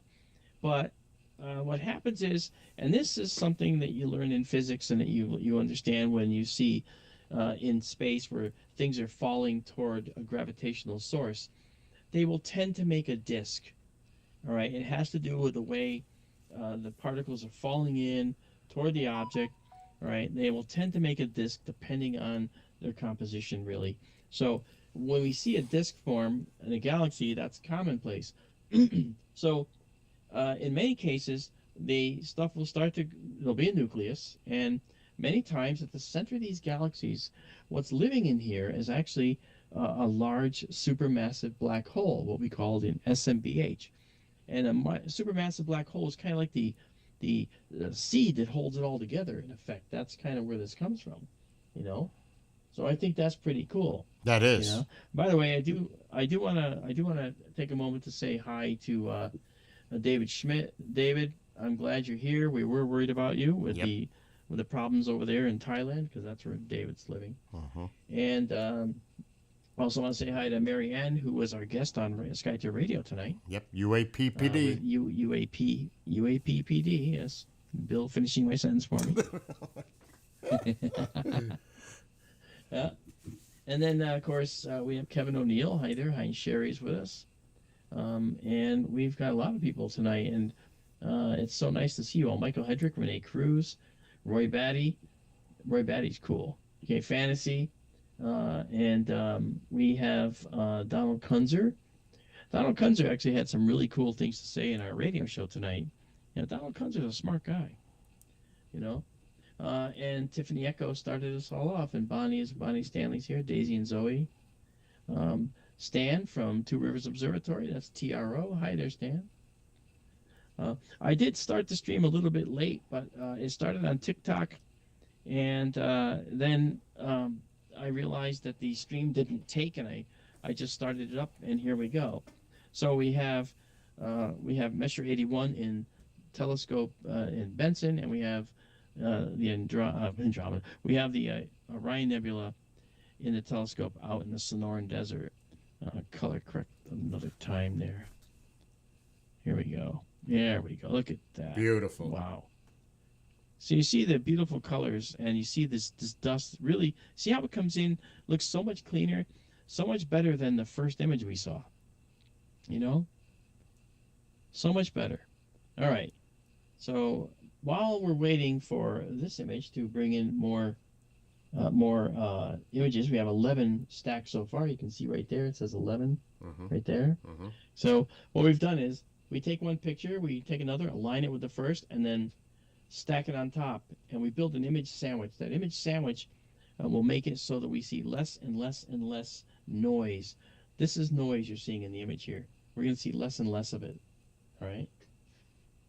And that's what happens here. Now, all right, so I want to also, let's see here, as we let this thing come in, I'll do another color correction here. That's looking a little more like it. Like it should be, we got a little, I think there's a little too much blue in that. This should actually be more like, this is pretty good. You see the blue spiral arms.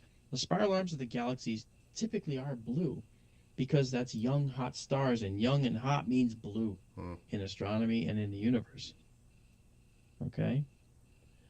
So while that's cranking, I'm going to bring us back over to, we're going to go 220 miles away here. This is our live view. I'm going to actually just go to a 1 second view here. This is going to be our low light view. And now you'll notice in the middle here, you see that? That is what lights up the Orion Nebula. They'll zoom in on those. There's 4 stars in here. These are called the trapezium. These 4 stars are the lifeblood that ionize the gas that gives you the colors that you see in the Orion Nebula. And the slightest processing will blow it out. See that? Yep.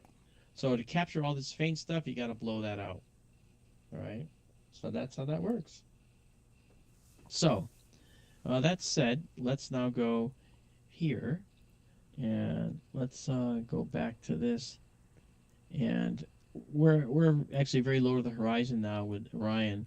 So it's not going to be very easy to see there anymore. Winter is kind of over, unfortunately. The moon is already up, but it's actually at a lesser phase. If I'm not missing my guess, yeah. Okay. Let me see one thing here. Okay, there we go. Yeah, I was wrong about the moon. I was just wondering why I saw it. I shouldn't have seen it yet. Okay. So now, let's go look at something that we can look at with this telescope that might be interesting. This is the Sonoran. There's Mars. In a wide field scope, Mars is a little orange dot. It doesn't look like much. Even in our scope, over here, okay, with the more, well, that's beautiful, starting to look really good. Oh, yeah. With the with the incredible magnification we have in this one, we still have to worry about the size of small objects like Mars is really tiny. So it's not very impressive, you know. So let's do this. Let's go. Actually, I think we can do. We'll do this here. I think we can do. And we're actually getting very low to the horizon here with that. All right. Well, here's what I'll do. I'm going to take us up to look at this cluster called the Beehive. This will be in our Sonoran telescope. You'll watch this thing move away here. Yeah, we're looking at the Just a spiral minute right on the there. screen. There you go. Yeah, I got you. Yeah. And you'll see the STLS indicator will show up here in just a second. All right, it lags behind, and here it comes. All right. And let's see. There it is. That And is there they are. so cool.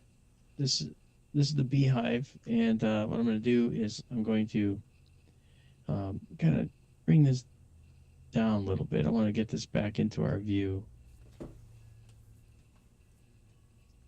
Okay, here we go. So here's a cluster. This is a hot young cluster of stars.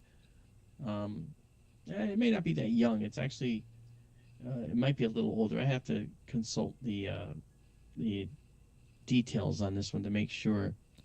But this is a beautiful star cluster, and I'm processing it here. This is a processing thing I'm doing right now. I'm actually processing it, but it really would look like not quite like that, but it might look more like that in a pair of binoculars. Okay.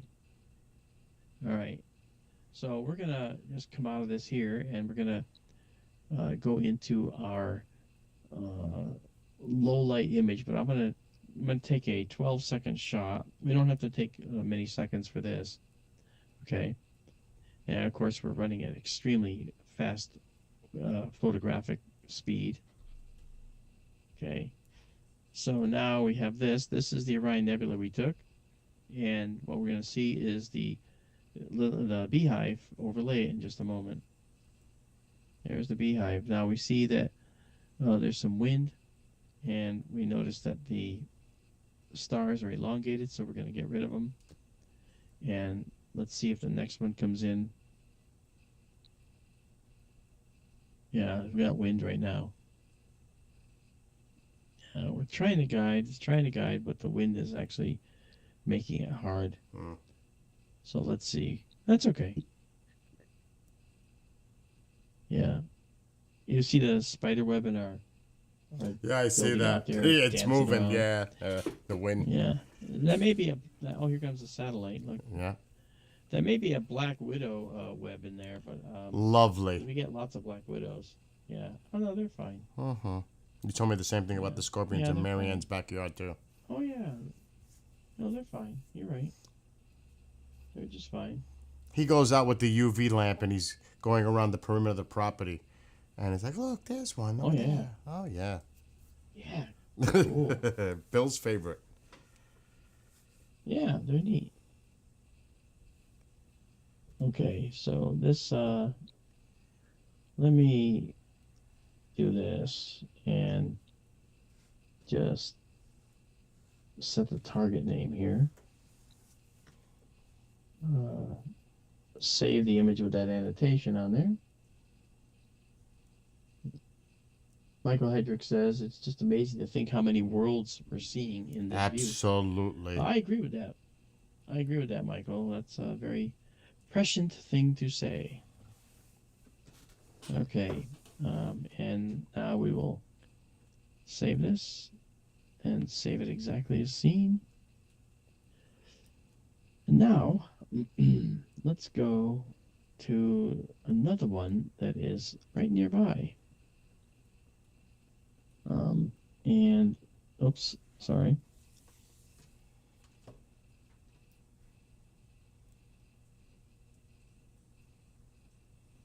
Okay, we're going to go and look at one more that's in this area.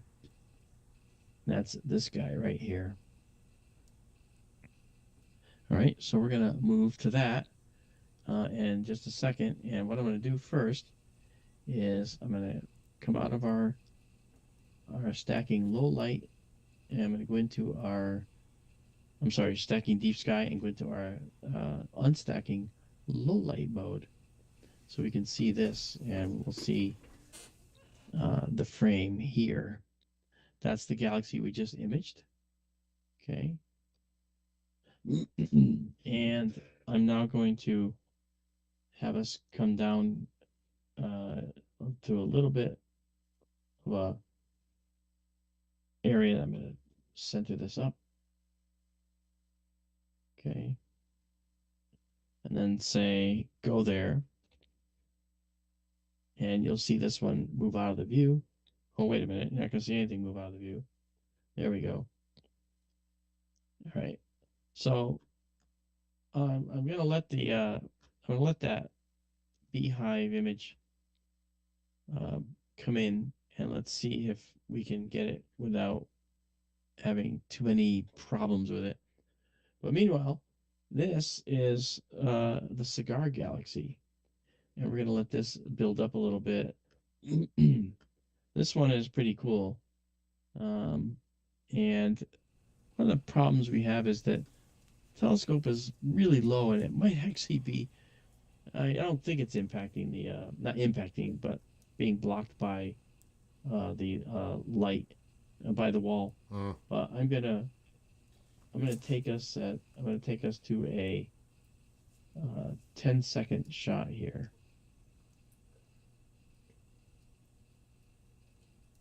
All right, let's do this again. I'll never forget when you caught the meteor hitting the moon. That was incredible. I know, that was pretty cool. Yeah. Okay, 20-second photo beginning with this galaxy, that faint patch of weirdness you saw in there. So now we're going to find out what that is. Okay, and what I want to do first is to have, I want to get the image and have it stack on something. Look at that. Wow. Yeah, that's really something. Okay, this is a galaxy that's very famous. It's called the Cigar Galaxy. I took pictures of this when I was, when I was actually getting my degree. Let's see if we can do this. Notice this. There's something interesting going on. This galaxy is seen kind of edge on. You'll notice all this red. That red is actually massive star formation regions, because you know how the Orion Nebula, right, is very hot stars, hot young stars that are causing hydrogen to glow.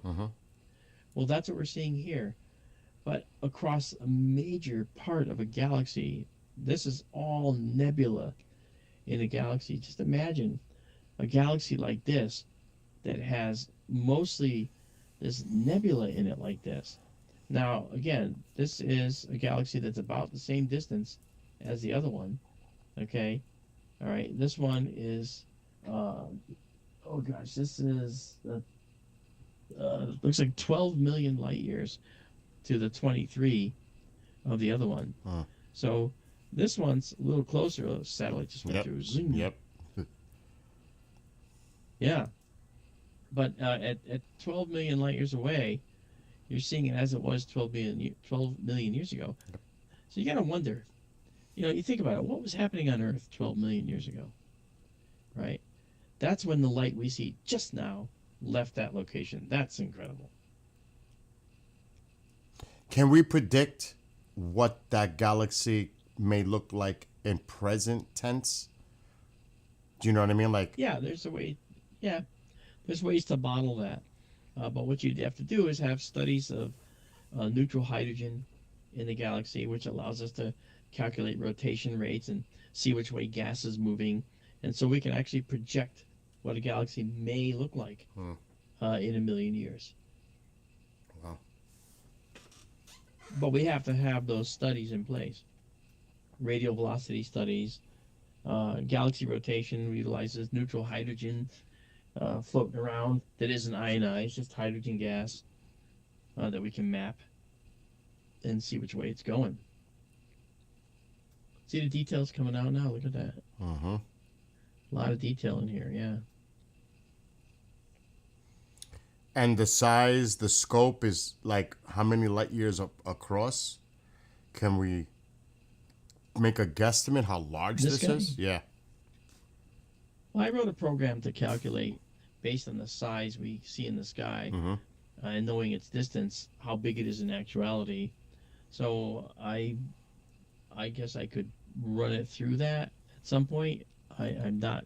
But the now, point is, you can Uh, determine, you can make a Yes, guesstimate of what can its be. size is. Yes, it can be determined. Yes. Wow. Yep.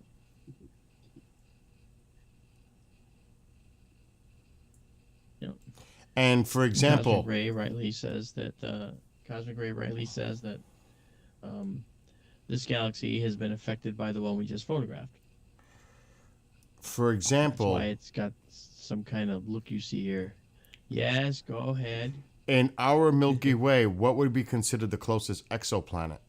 How many light years? Do you know? Well, the nearest planet to us is Alpha Centauri has Proxima, and Proxima Centauri has at least 2 planets. And how many light years is that? So those would be the 4.3. Wow, that is It's the close closest considering. one to us. Yeah.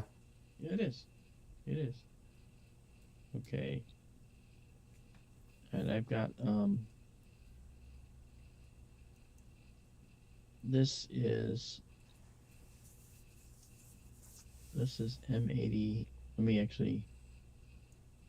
me catch it and then make that the target name. Okay.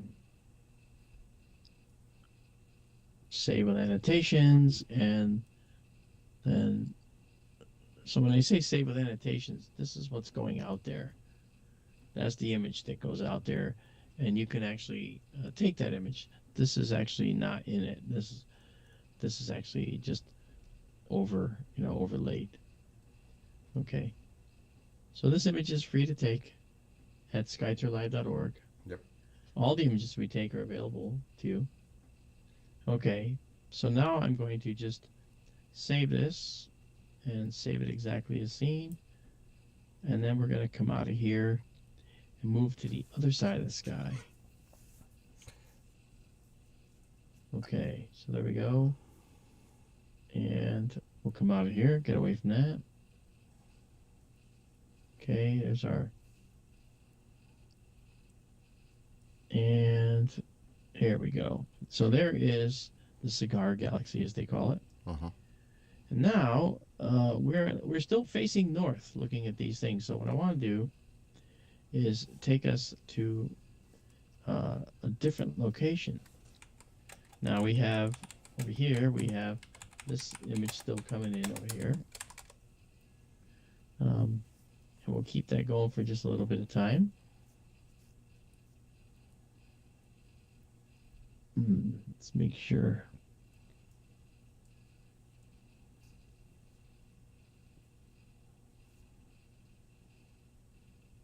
All right.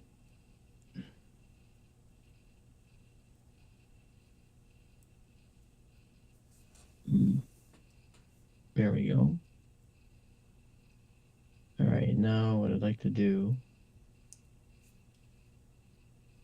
I'm noticing that some of the other astronomers on the mountain must be using their telescopes because our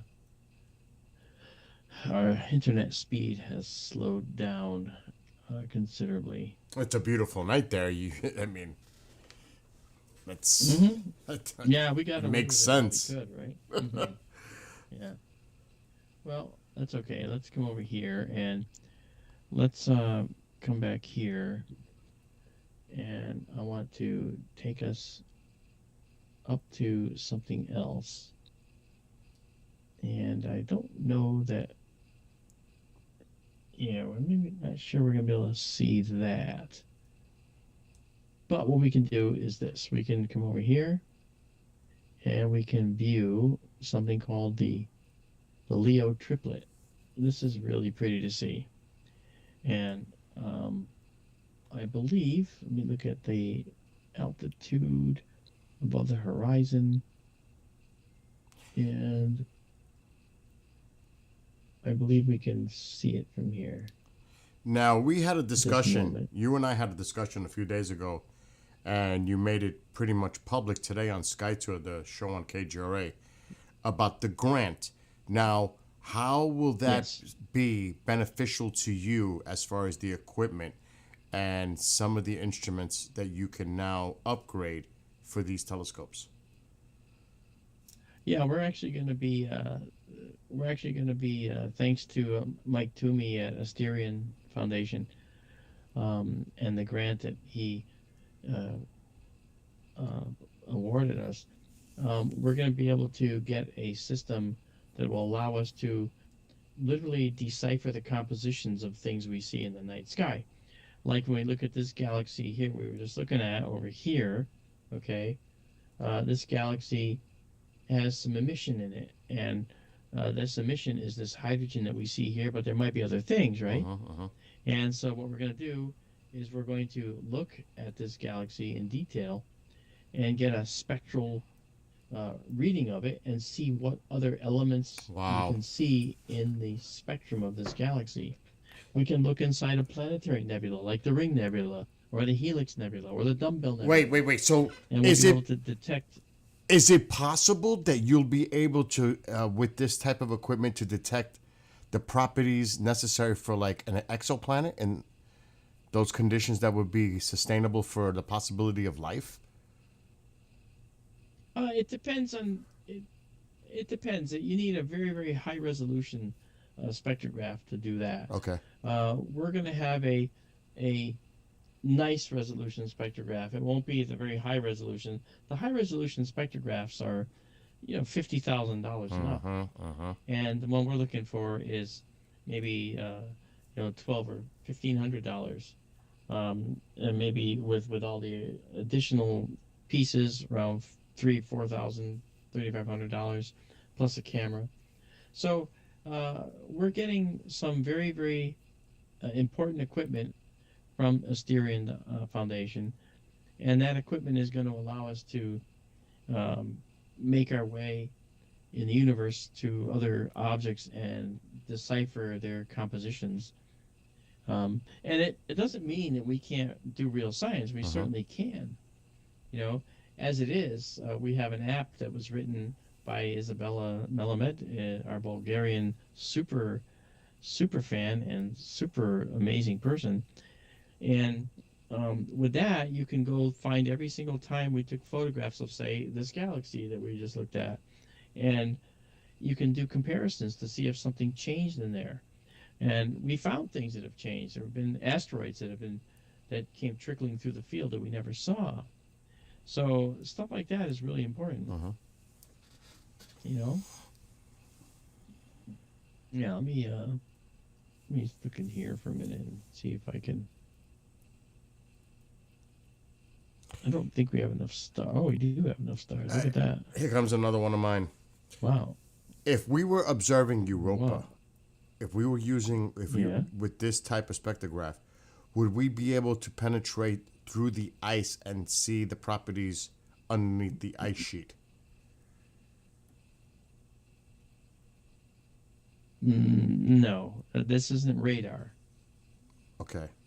But would it still determine the chemical makeup, the elemental makeup of It would see the properties it might of the see moon? ice. What are you talking about? Say that All right. question again. So you said it'll be able to pick up elements. Yes. Okay. So when we're looking at Europa, for example, we'll be able to pick up Yes. the properties, the elements.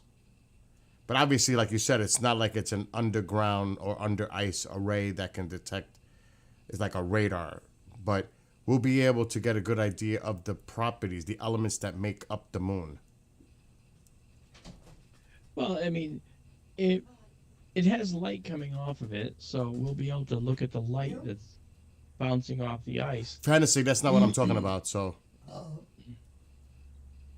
What? no, I'm talking to somebody in the chat. Oh, okay. All right, hold on. Let me try something here. All right, so let's do this now. Let's go back to this. And Okay. back here, because I wasn't sure what I was looking at there.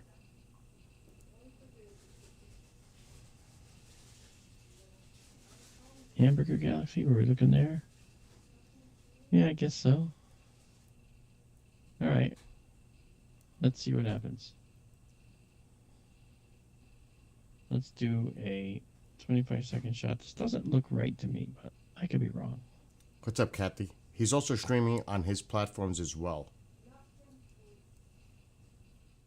Yes. Yeah, we're getting a significant amount of wind here. Yeah. So this may or may not give us what we want. You see what's going on down here. Egads. Sorry about that. Just blew everybody out. 5 seconds, 250, and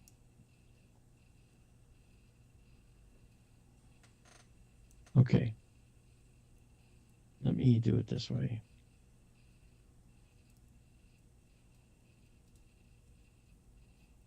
And we'll see the result. If it comes in, it should be right now. Okay, so there are the two galaxies, yeah. Color correct this. Yeah, so these are the two galaxies. Now, this isn't our wide field system. Okay. Okay, so if we do a identification here, M65 is here and M66 is here. Okay. And these are two of the galaxies in the Leo triplet. And there's another one. Actually, look at all the galaxies in this shot. There's tons of them. That's here. unbelievable. Yeah. Every one of those galaxies has something to say. Now, I got to see if there's clouds overhead right now, because that looks kind of fuzzy right there. So let's see if I've got clouds in the northern. Oh, gosh, look. Yeah. I Wow. got high altitude clouds here. Yep. No wonder this wasn't right. Yep. Yeah. But down in Benson, it's still clear out there. So that's pretty good. So we'll actually we'll just come back here for a moment and let's let's look at something else. So is this now Benson? Is yeah, this the okay. Benson? What? Is this the Benson telescope right now, or? Yes, it is. Okay. Okay, there's the major. I'm gonna spin us around here.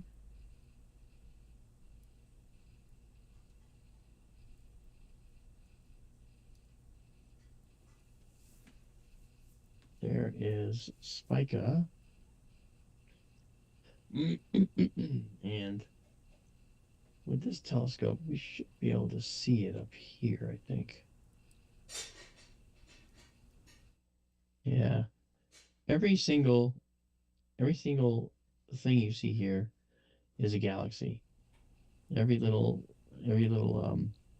oval. Okay, and I'm gonna come in here. I'm gonna focus on this guy. Let's see if we can grab it. Okay, so we're going, and you'll watch the telescope move now.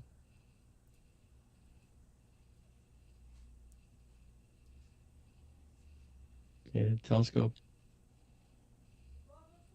spinning the other way. And then we're going to have or should have, a lot of galaxies in this view.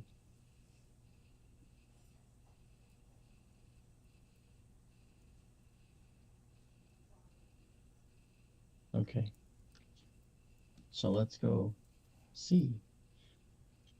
Let's see if we can find them. I'm gonna stop guiding in this. And let's do this.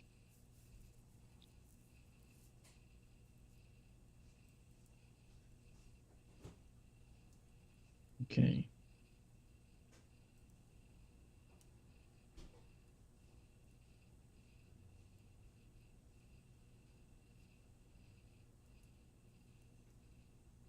Trying to get this to accept my selection here. There we go. No, windy. Mm. And look at the wind blowing this thing away. I actually seen that. Yeah. When you were on earlier And with the wind- Marianne, she said it was quite windy there. Yeah. Yep. That's what happens. On occasion, that's what happens. All right. So let's see if we can do a 25-second shot here.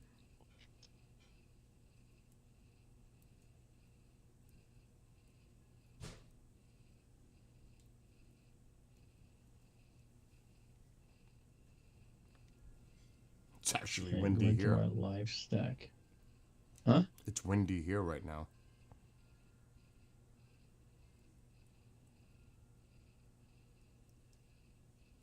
I believe it. You're in Newburgh, New York. And you ain't that far either, Yeah, so it let's might be see. windy by you. Yeah, it might be. Yeah, I don't see the galaxies here, so I don't have the ability to. I don't have an all sky cam here yet, but I'm beginning to think that we might have some clouds that have made their way in. Because look at how much we have in Wickenburg. Hmm. Yeah. Okay. Well, let me just go look at something and see. Someone just asked me if there's northern lights visible in my yeah. area. Is there some kind of a CME that's... Yeah, we got a. Yeah? Yeah, there was a CME. Yeah. Okay, we do have some light clouds here. All right, I'm going to peek outside my door Uh, just out of curiosity. Let's see if anything's actually going on.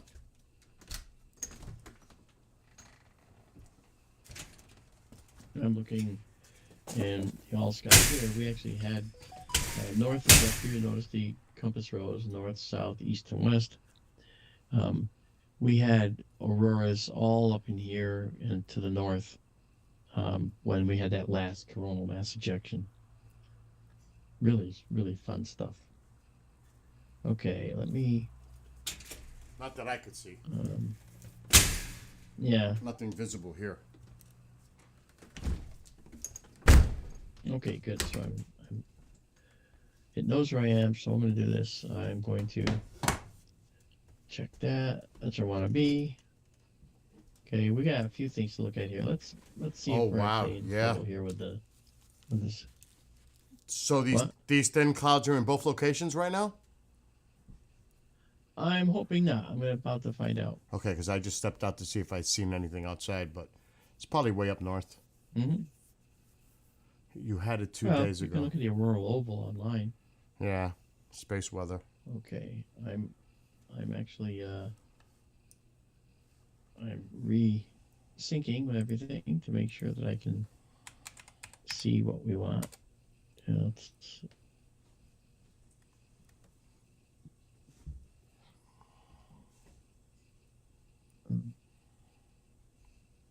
okay, let's do this again.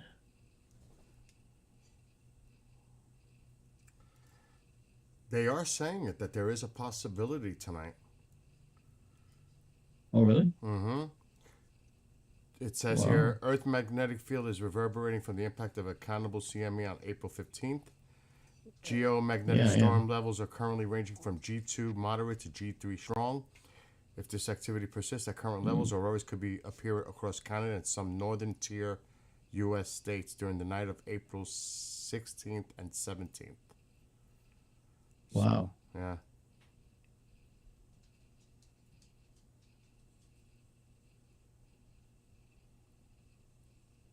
Oh, my mistake. I did something silly. But it's way up to the north. It's nothing close right now. I'm looking at it right now. Okay, so you can see the auroral oval. Yeah. It's way up north. Okay. Okay. All right. Let's get rid of that and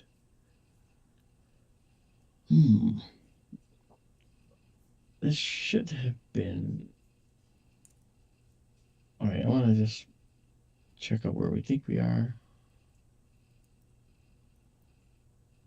Markarian's chain. We should see that and the eyes All right. down there. We're Yep. looking at the all sky right Yep. now. Just on screen.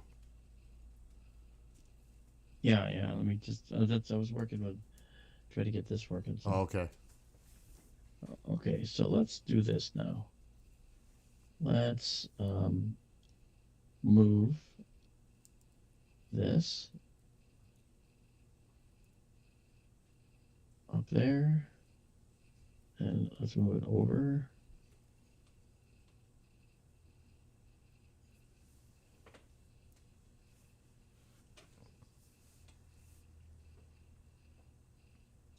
Okay, we're gonna move this up right about there, and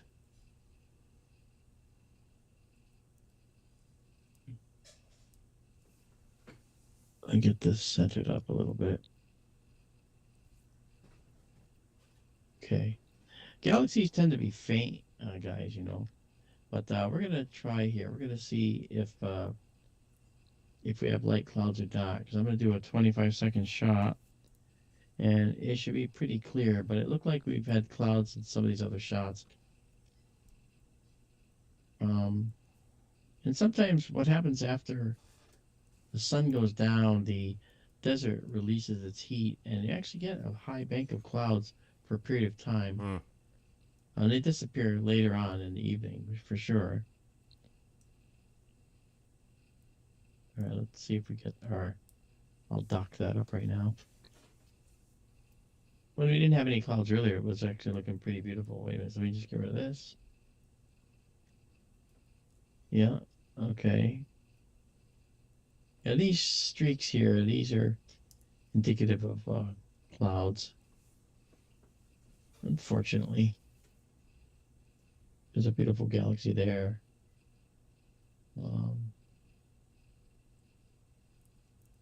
Let's see if we can identify them. Yeah, measure 86, yeah.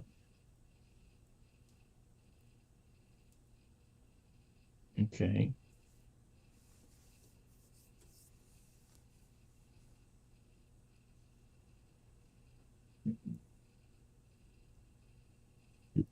Hey, Sarge. Sarge says hi. Daryl's not with us tonight, Sarge. Daryl's not feeling well. And that's Bill, New York Skywatcher, who is on with us right now. Unless he's fallen asleep. No, I'm here. I do have station duties to attend to soon, though. Yeah. That's okay, because the clouds. With clouds like we see here. Yeah. And the clouds that we see apparently in here, it's sort of crippling our view. You saw how beautiful the whirlpool looked before. Yeah. Yeah. So that's indicative to those lines going across, right? Yeah, there's cloud haze that we're seeing. Yep. Yeah, unfortunately. That's okay. We had some really nice objects to look at anyway. Mm-hmm. The Orion images were stunning earlier. Oh, beautiful, yeah. Yeah. You get a lot of this modeling in the cloud data that when you see this. So, um, yeah, let me turn this off and see if it makes a difference. A little bit. Yeah, see, and you'll notice, well, we're not able to stack our frames, and that's because it's having trouble identifying stars because they're coming and going. Let me make sure this is going. This guider isn't even able to stay on the guide star. Okay, well, that pretty much Still, tells me it was a good night. it It was a good was. night. Uh, and I would like I say, I really would hope that those of you on TikTok will, you know, go to my TikTok and follow me there so that I can get to 1,000 and I can stream into TikTok as well.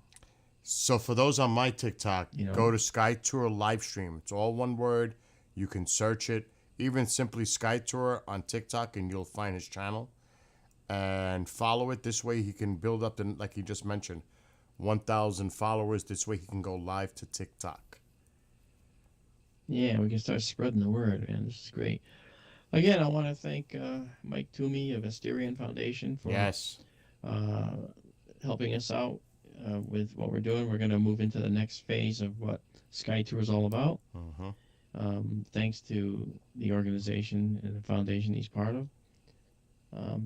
And you know, it's funny because you know there's a lot of organizations that are pretty high end that support them and support Asterion, including some really prestigious museums of natural history in New Mexico, the International Dark Sky Association, Lowell Observatory in Flagstaff. So we have, you know, and everybody there had to sign off on what we do to supply us with this grant. And so you can't imagine how ecstatic we are that they saw the value in what we do. But that's specific money for a specific tool, and that's the spectrograph. Yep. That's going to go on a telescope that has yet to be determined. We don't have a telescope for that yet. We do. I mean, I have one behind me that we may use for this. But we also have some potential donations of a larger telescope, not larger than what we've got, but telescopes that can allow us to actually put this spectrograph on it and start acquiring spectra. It's going to be a dedicated instrument just for that. Then in the front here, I'm in Connecticut, I'm putting a solar telescope, which I already have. I'm putting a solar telescope in the front here. Yep. Where the old one was at one point. Yeah, where the old dome was. Yeah. The dome that I was telling the story before. Some of you heard about before I was streaming. I put a dome on the front lawn, and it became the talk of the town. Everybody would drive by and say, "What's that?" You stop, take pictures, stare at it. So I took advantage of it. When it was Halloween, I dressed it up like Stuart Dominion. Big giant eye, coveralls, yellow. Yeah, that was pretty cool. I was inside of it. It was nice. People liked it. People liked it. Yeah.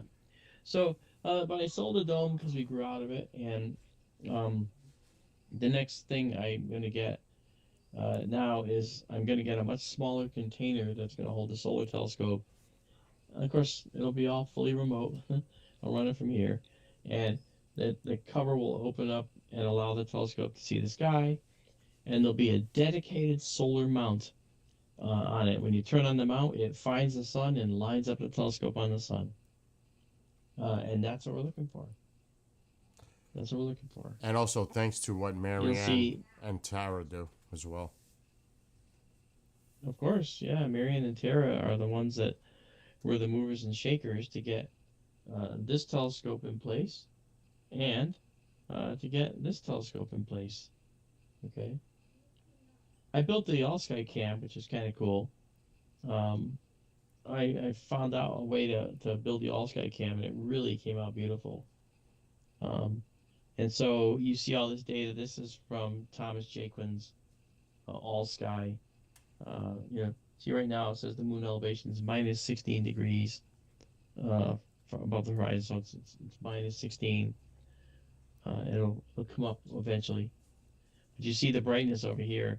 This brightness is because we're getting some moon glow already, and that's part of the problem. Yep. Combination on these thin clouds. Okay. Well, Mark, Yeah. thank you for Yeah. sharing your content on my end. And to your Of viewers, course. have a great morning, great night. And we'll do this again soon. Actually, when the moon, when there's no light pollution from the moon specifically, but on a clear night. Yeah, it's getting. You can see it. Yeah. It's getting worse. You can see Yeah. the moon glow is starting to show up more Yep. and more and more. The moon is right there. Yep. Yeah, it's almost there. Okay. Well, All right, you Mark. guys have a good night. We're gonna go. And Bill, thank you so much for coming on Yep. and hang And out. have a great night and great morning. Thank you so much for streaming us to TikTok. Make Yep. sure that if you haven't yet, subscribe to us. Subscribe on our YouTube channel, and follow me on TikTok so that you can help me get to that magical number 1,000, so we can actually do more of what we do. Again, 2 telescopes, soon to be 3, and then 4 for the spectrograph. So we got a lot happening. I'm telling you, we have to create a whole new internet for this. Wow. All right, Mark. Have a great That's okay. night, and we'll be in All right, touch. guys. All right, guys. Have a good evening, and I will talk to you soon. Later, Good night, Mark. everybody. All right. So we just said goodbye to Mark. It's unfortunate that the weather deteriorated with the clouds, but the moon would have been a problem eventually anyway. So, especially with a telescope. But the earlier images were stunning. They were. If you go to his website, he's got the database there. And you can access all these literally thousands of images. SkyTourLive.org, SkyTourLive.com, same thing. Go check it out. It's free. You can, check it out. But I need to run because I have work to do to prep for tomorrow. And I didn't get to do it because I was hanging out with Mark. So now I've got station duties I need to take care of so that tomorrow I'm not overwhelmed with work. So that's what I have to do right now. So to Fantasy, Michael, excuse me, Nicholas, anyone that's watching on TikTok, I see Omar. Omar, have a great night, morning, wherever you are. To anyone that's out there watching on any of my platforms, be well, be blessed, be safe, and until tomorrow night. Or maybe even tomorrow during the day, we'll see.